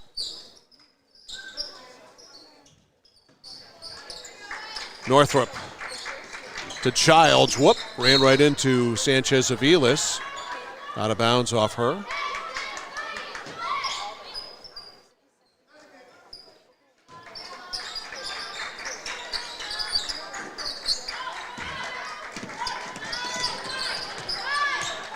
Up over the timeline, Dunn. Erskine Academy with the ball as we close to 3:20 to go in the third. 43-19, the largest Erskine Academy lead of the night. Childs on the cut, fouled. And Olivia going to the line. Day off tomorrow. We'll make up for it with 2 on Thursday. College basketball in the afternoon. Bridgeton Academy at KVCC in men's action. They'll play at the Harold Elfon Rec Center at 1. And then hockey that night, late night hockey from the Thomas College Ice Vault in Augusta. Meso and Coney hook up for the first time. That should be fun. Always entertaining. Game time 8:40. Late night hockey. Shot is good. Saw Mesolonsky with a thrilling win Saturday night. Come back and beat Thornton Academy 7-4.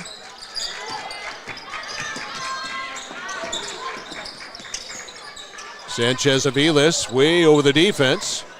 The catch, the shot is up short by Bailey Richard. Great defense there. Got a tip on that ball to knock it away. Was it tipped? All right, done. Your young eyes pick up stuff like that, Tyler. Mine don't. Shot is up and good on the far side there. Kinsey Ulmer. 47-19. The lead is 28, largest of the game. Coming down to 2.5 to go in the third. Took a while, but Erskine Academy after the first quarter has exerted its will.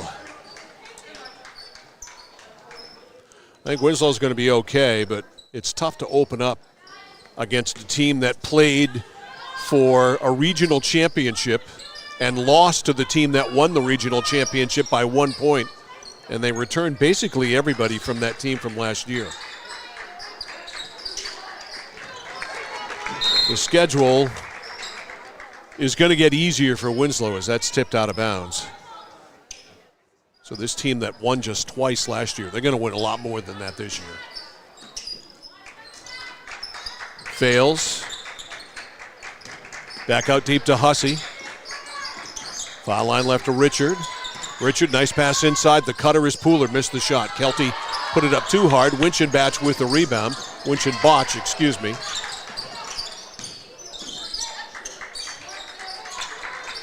Sanchez Aviles stops and pops. No. Rebounds. Ulmer. What would have done?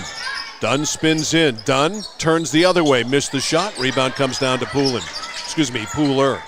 Kelty, 1:50 to go in the quarter. Long down court pass and a foul there as she put the shot up, did Natalie Hussey, and Hussey's going to the line.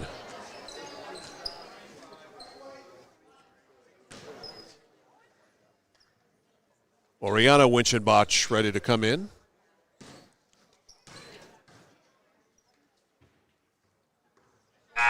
Rattled home there by Natalie Hussey, 47-20.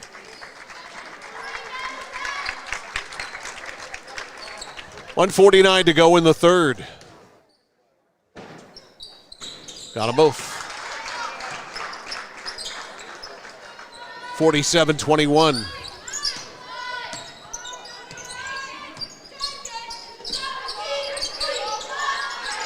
Foul line right, Winchenbach. Nice trip in, blocked there, beautifully done by Bailey Richard. Best defensive play of the night for Winslow. Sanchez Aviles will put it into play. Pass into Hussey. Hussey takes a trip in, that hit a thigh and went out of bounds. A thigh from Erskine Academy.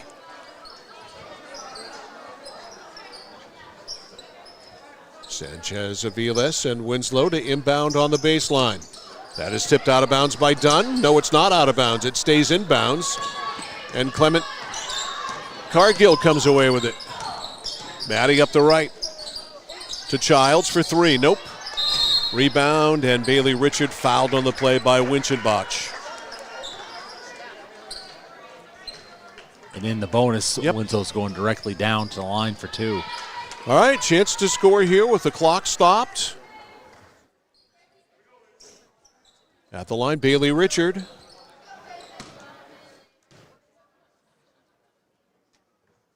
She can shoot the free throw. So we have Maddie Clement Cargill on the floor, or maybe, no, she's still out there. Her grandmother has a granddaughter playing for Winslow and for Erskine Academy. How about that?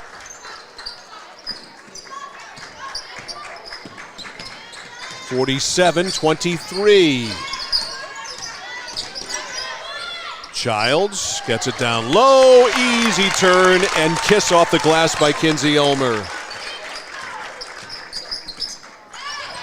49-23, a steal, and Ulmer, or check that, Childs called for traveling.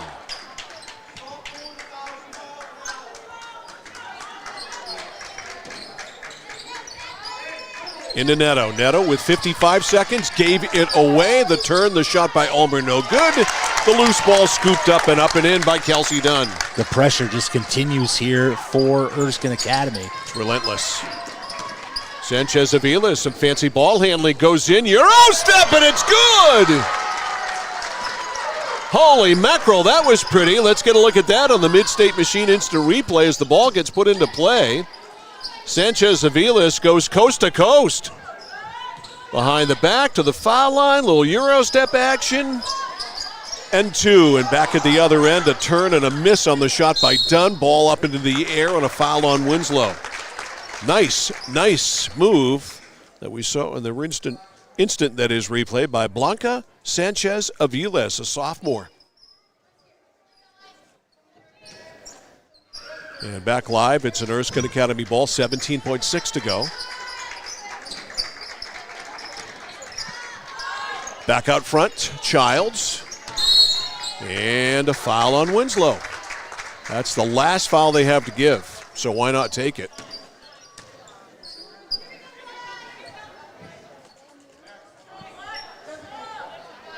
Kinsey Ulmer will put it into play. Nobody moving, and they can't get it in. 5 seconds called. So maybe Winslow gets the last shot. And in the bonus, Winslow looking for an opportunity there. Drive it down close and look to go to the line. Neto. Pass to the foul line to Hussey. Hussey goes to the baseline to Richard. Richard hits. They did get the last shot, and they hit the last shot. 26-point lead for Erskine Academy. 24-point lead for Erskine Academy. That is as we go to the fourth quarter. Score at the end of 3. Erskine Academy, now they correct themselves. It is a 26-point lead, so I had it right. Score at the end of 3. I'm not going to fight with the scoreboard here. It's Erskine Academy 51, Winslow 25. You're watching and listening to girls high school basketball on The Score and CentralMainSports.com.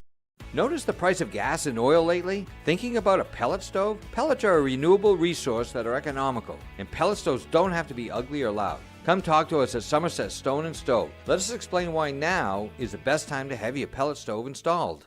Wouldn't you love to have a gas stove or fireplace designed for your home? Let Somerset Stone & Stove design and install a Regency gas stove or fireplace that is just right for you. Let us customize your Regency gas stove or fireplace while you enjoy the beauty and warmth. Visit Somerset Stone & Stove in Oakland. It's that moment when everything comes to a halt. Mom, is everything okay? It's okay. We can call for some help.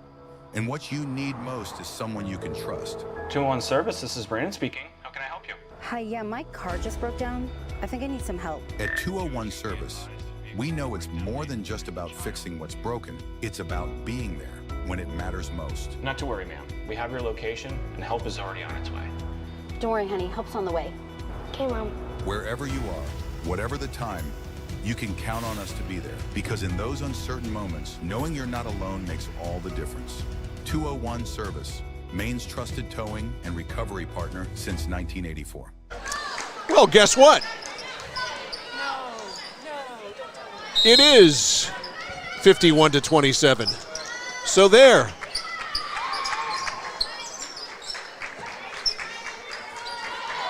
They did count that hoop. So nobody touched that, so no time off the clock. So they'll go right back to the same spot, and Winslow will put it into play right below our broadcast position here at Erskine Academy. Thanks to Chuck Carter for being so accommodating, as he always is. One of the best ADs in the business. My Waterville homeboy. Timeout. Shoe incident. It's taken care of by Bailey Richard.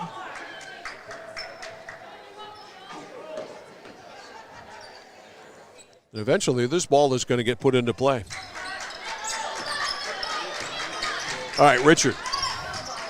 Over the timeline to Neto. Back to Richard. Richard, bullet pass, down below. Hussey hits! Winslow, a little bit more flow. A little bit more confidence.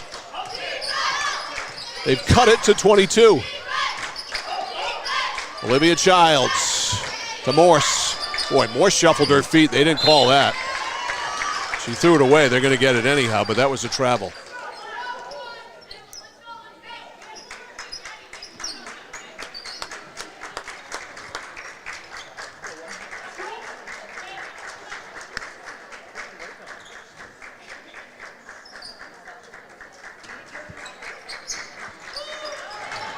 Pass up to Hussey.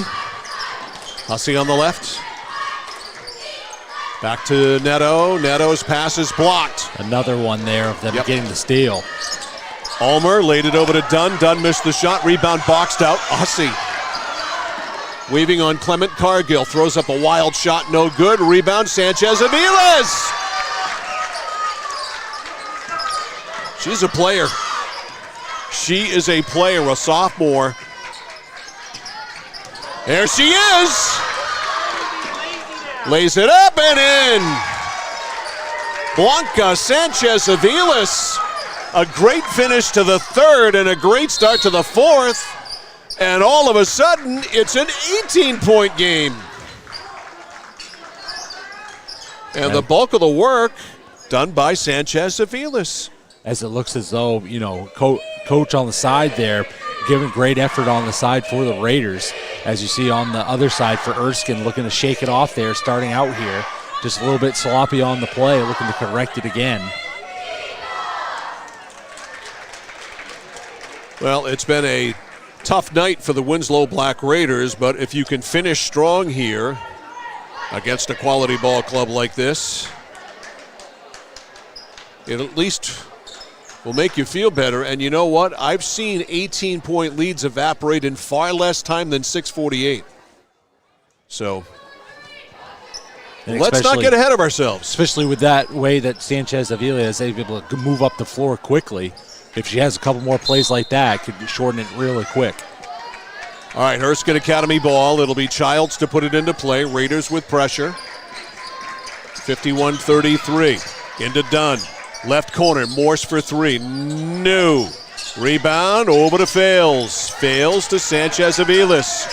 And she knocked it out inadvertently, I think, off Dunn, but she'll take it. That gets them to midcourt.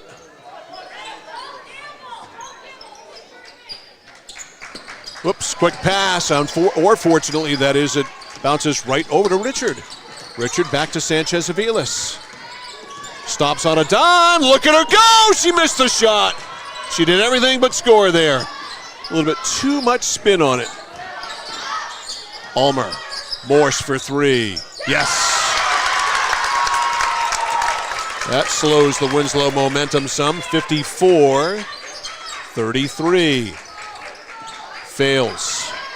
Got to pay attention. You had somebody open, but Childs a blindside. Morse with a little mustard on that pass. It's knocked away. A little behind the back action. And Morse looks to lead Erskine now. Roughly 16 points here on the night with a few steals as well. Moving closer to a double-double. Clement Cargill. Out to Childs. Childs drives. A lot of contact. Offensive foul is called. Player control. Let's look at it again. Here it is. Boom. Shoulder down. Winslow will take it. Sanchez Aviles. Sanchez Aviles all the way. Yes! You can't stop Blanca Sanchez Aviles. You can't even hope to contain her right now. 54-35. She has had a whopper of a fourth quarter. And like I said, Winslow's got something there. A miss, and the rebound right to Bailey Richard. It's 19. Richard under the basket to Fails. Laid it up too hard. Rebound Clement Cargill. Over to Childs. Olivia Childs over the timeline. Erskine Academy ball. They lead by 19, and a foul out front called on Fails. That's just the first team foul on Winslow.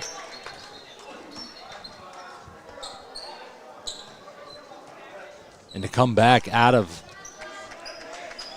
this fourth quarter, it seems as though Erskine just a little sluggish to start, as Winslow now is finding their groove here after the play of Sanchez Aviles. Clement Cargill to put it into play. Down in the pivot, Morse. Morse pushed from behind by Richard. No shots.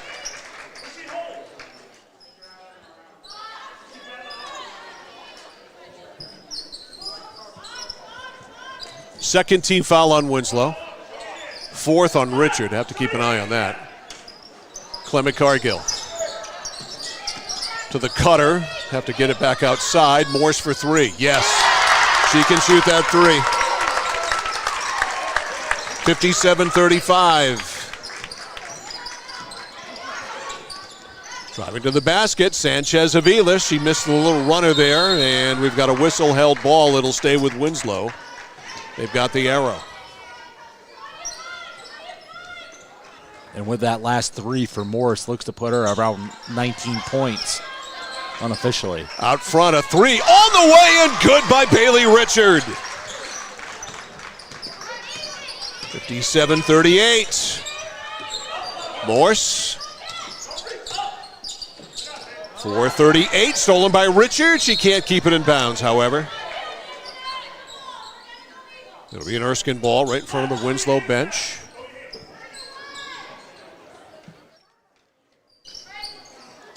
Dunn. That was a push on Morse. No foul called on that. Ball ends up going out of bounds after being touched by no one. So it'll go right back to where it was, and it will be a Winslow inbound. Fails, will put it into play. 57-38.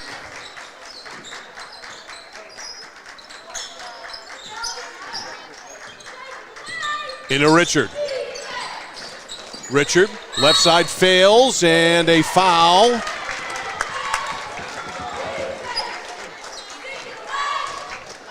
Is called on Winslow. And Coach Butler looking for some clarification. I have to profess I did not see it. It was 4 against Pooler on the stat line. Okay.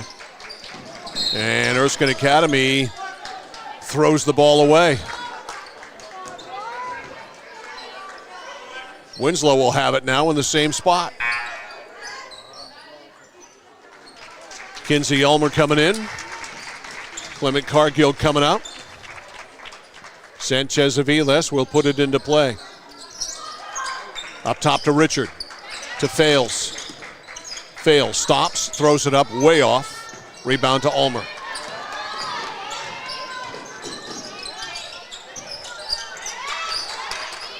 Popping out now is Childs. Morse for three. No. Rebound comes out to Richard. Richard, and we've got a out-of-bounds play.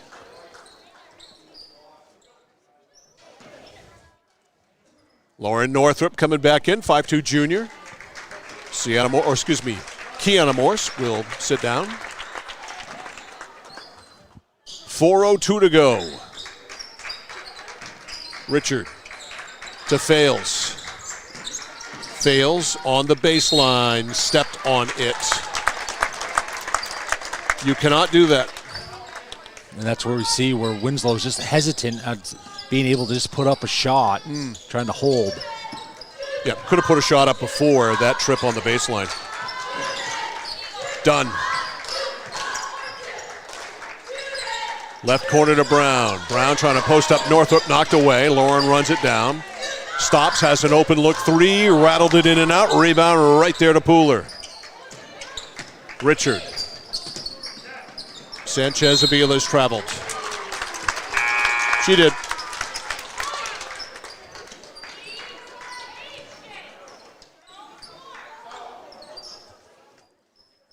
(57-38). Erskine Academy has led all the way other than when it was 5-5.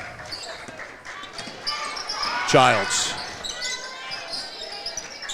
Erskine Academy shows no tendencies to try to slow the game down at all and spread it out. Maybe they do now. Go to a bit of a weave with a 19-point lead and 3 minutes to go.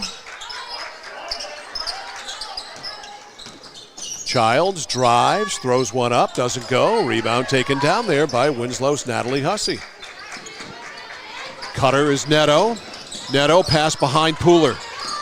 Picked up by Sanchez Aviles. Throws one up from about 7 or 8 feet. No good. Rebound to Brown. Brown almost threw it away, and Pooler not able to save it. 2:41 left. And as you said, Mike, with Erskine's attempt here, seems like they're trying to fan out the flames of Winslow as Winslow's trying to get that momentum back here, quickly moving down. Well, I think keep away is the best way to approach it here if you're Erskine Academy. Not give it away, but keep it away. And now, after Ulmer had her pocket picked, I believe she kicked it.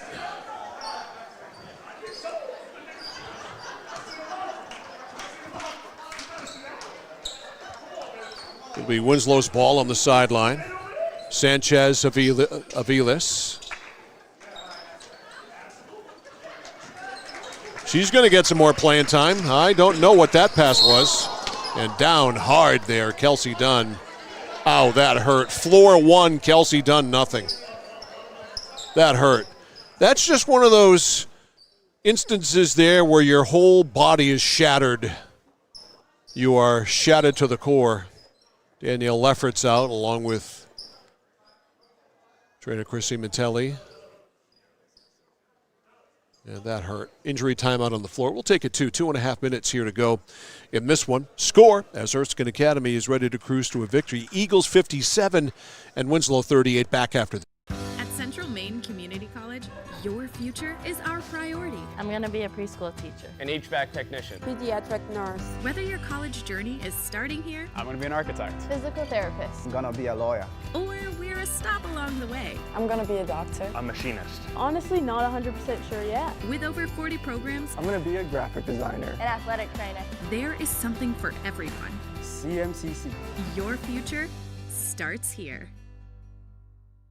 Casella Waste. You see their trucks everywhere all the time. That's because they're out taking care of customers like you. Roll-off dumpsters, they've got them 15 to 50 yards. And they're in your neighborhood picking up the trash so you don't have to worry about it. Weekly, bi-weekly, or monthly from 2 to 10 yards. Casella Waste will also deliver portable toilets when and where you need them. And they offer septic services. Call to learn more about Casella Waste. 872-8257, 872-8257 for Casella Waste.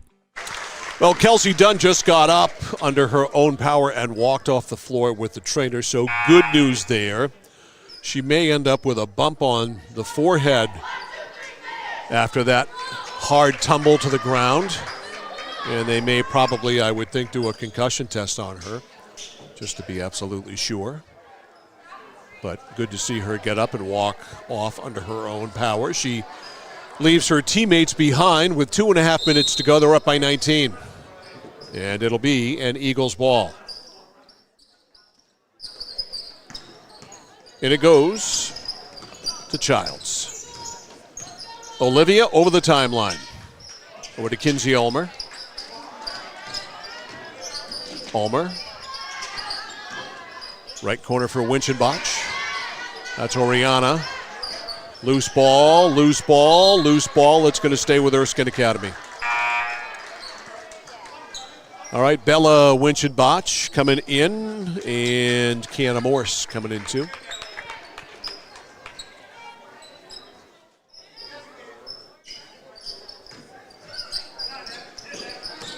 Passing to Childs. But Ulmer, 3 ball from the left wing, doesn't go. Winchenbach knocked it out of bounds. 2:02 left. And Erskine Academy has not dialed back that pressure at all. They get a steal, a throwaway there. That was an easy one. Here's Childs over to Northrop. Whoops, that looked like a travel to me, but they let it roll. 59-38. 21 is the lead. Steal by Morse. Northrop drives, blocked, but the ball ends up right in the hands of Ulmer, who says thank you very much and banks it in. 61-38. We got a carry here called on Sanchez Aviles.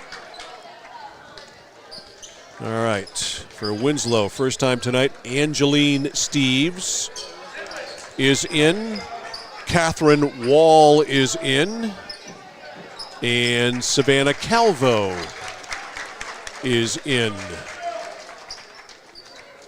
So, some playing time for these subs. That one's thrown away.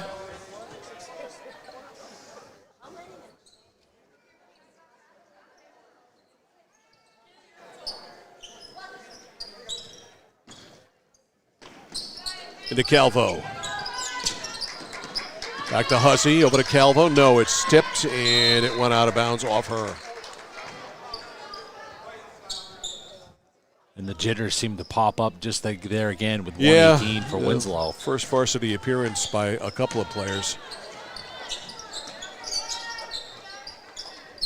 Bella Lefferts, who has a familiar last name because she's the coach's daughter. 5'7" sophomore.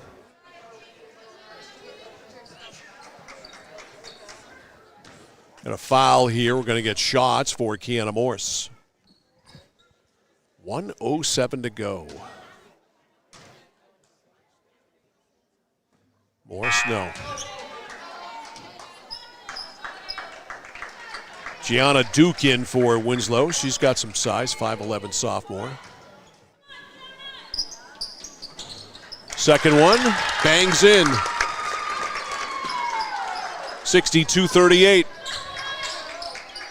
As we approach a minute left. Calvo got it over the defense to Steves. Steves out front, trying to go to Calvo, stolen by Morse. Morse over on the other side. The layup by Lefferts is no good. Loose ball, Calvo. Outlets to Hussey. Ball rolls free. Winchenbach to Morse. Morse spins, runs into a bunch of players. Missed the shot. Rebound loose. Traveling is called. Is with that last steal for Erskine there for Morse. I believe that puts her at 10 for the game this evening. 10 steals? Yes. Wow.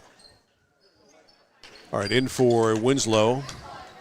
Tabitha Algren, a 5'6" senior. Final 30. Calvo. Ooh, almost walked. Over the defense to Wall. Catherine Wall also in.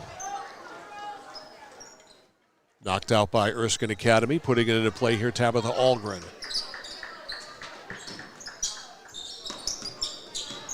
Wall to Calvo. Over to Wall. They work the offense. Right side, Algren. May as well shoot it at this point, though.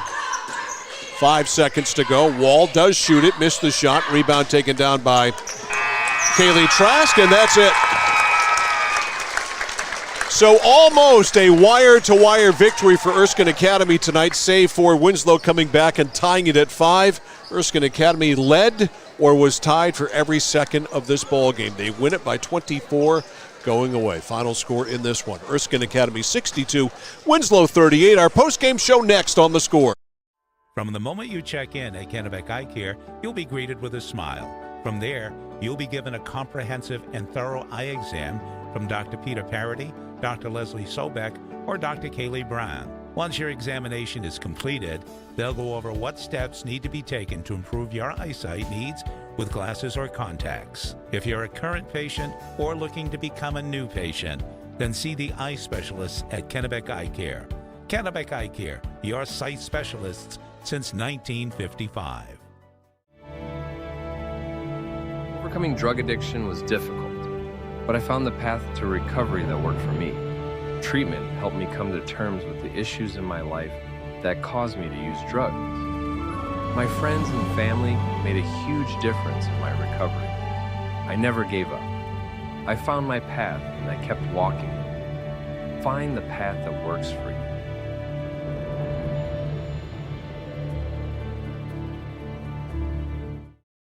At Danforth's Down Home Supermarket, they're proud to be a second-generation family-owned grocery store with locations in Herman and Pittsfield. They focus on providing fresh produce, high-quality meats, delicious bakery items, and a well-stocked deli. Danforth's Down Home Supermarket cuts and grinds fresh meat daily, and they offer Maine lobsters year-round. They also bake fresh bread, pastries, and other sweet treats every single morning. For added convenience, online shopping is available at their Herman location with contactless curbside pickup ready in as little as 2 hours. Come discover Danforth's Down Home Supermarket. Mike Violet, Tyler Millett, our score crew back here post-game at Erskine Academy in South China. Eagles with an easy win here tonight. They win it 62-38 over the Winslow Black Raiders in the season opener for both of these ball clubs. Close game in the first quarter, 15-11 in favor of Erskine Academy. At the end of one, it was 5-0 Eagles. Winslow ran off 5, tied it up. Erskine Academy jumped back in front, though, for good with a 4-0 run, and they led anywhere by 4-6. The rest of the quarter led by 4 at the end of one, 15-11. Then they nearly pitched a shutout in the second. They outscored Winslow 15-2. If not for a late bucket by Hussey, it would have been a shutout. It was 30-13. At halftime. Winslow played much better in the second half. The Raiders played Erskine Academy 21-14 at the end of 3. It was 21-14. That's how much Erskine Academy outscored Winslow in the third quarter. In the fourth quarter, 11-11 in the fourth quarter. So Erskine Academy and Winslow played to a draw in the fourth quarter. But Erskine Academy, that pressure defense, Winslow just not really able, capable, whatever you want to call it, Tyler, of being up to the task right now. Let's check back later in the season and see where this is, but right now not up to task. No, but great showing from the Raiders, as again, just at the beginning at times throughout the game, just looked to be afraid to take that initial step or to go down low to try to go up and get the points. There's a lot of holding on to it, lost there, and we saw from Erskine, if you give them a moment, they're going to come up and they're going to swarm and they're going to get the ball back. Yep, they sure did. They were able to do what they did so much of last year, which was play swarming pressure defense and get turnovers off that defense and get some easy baskets. So Erskine Academy 1-0, Winslow 0-1. Day off for us tomorrow. Double dip coming up on Thursday. College basketball men's hoop action in the afternoon. Bridgeton Academy taking on the KVCC men.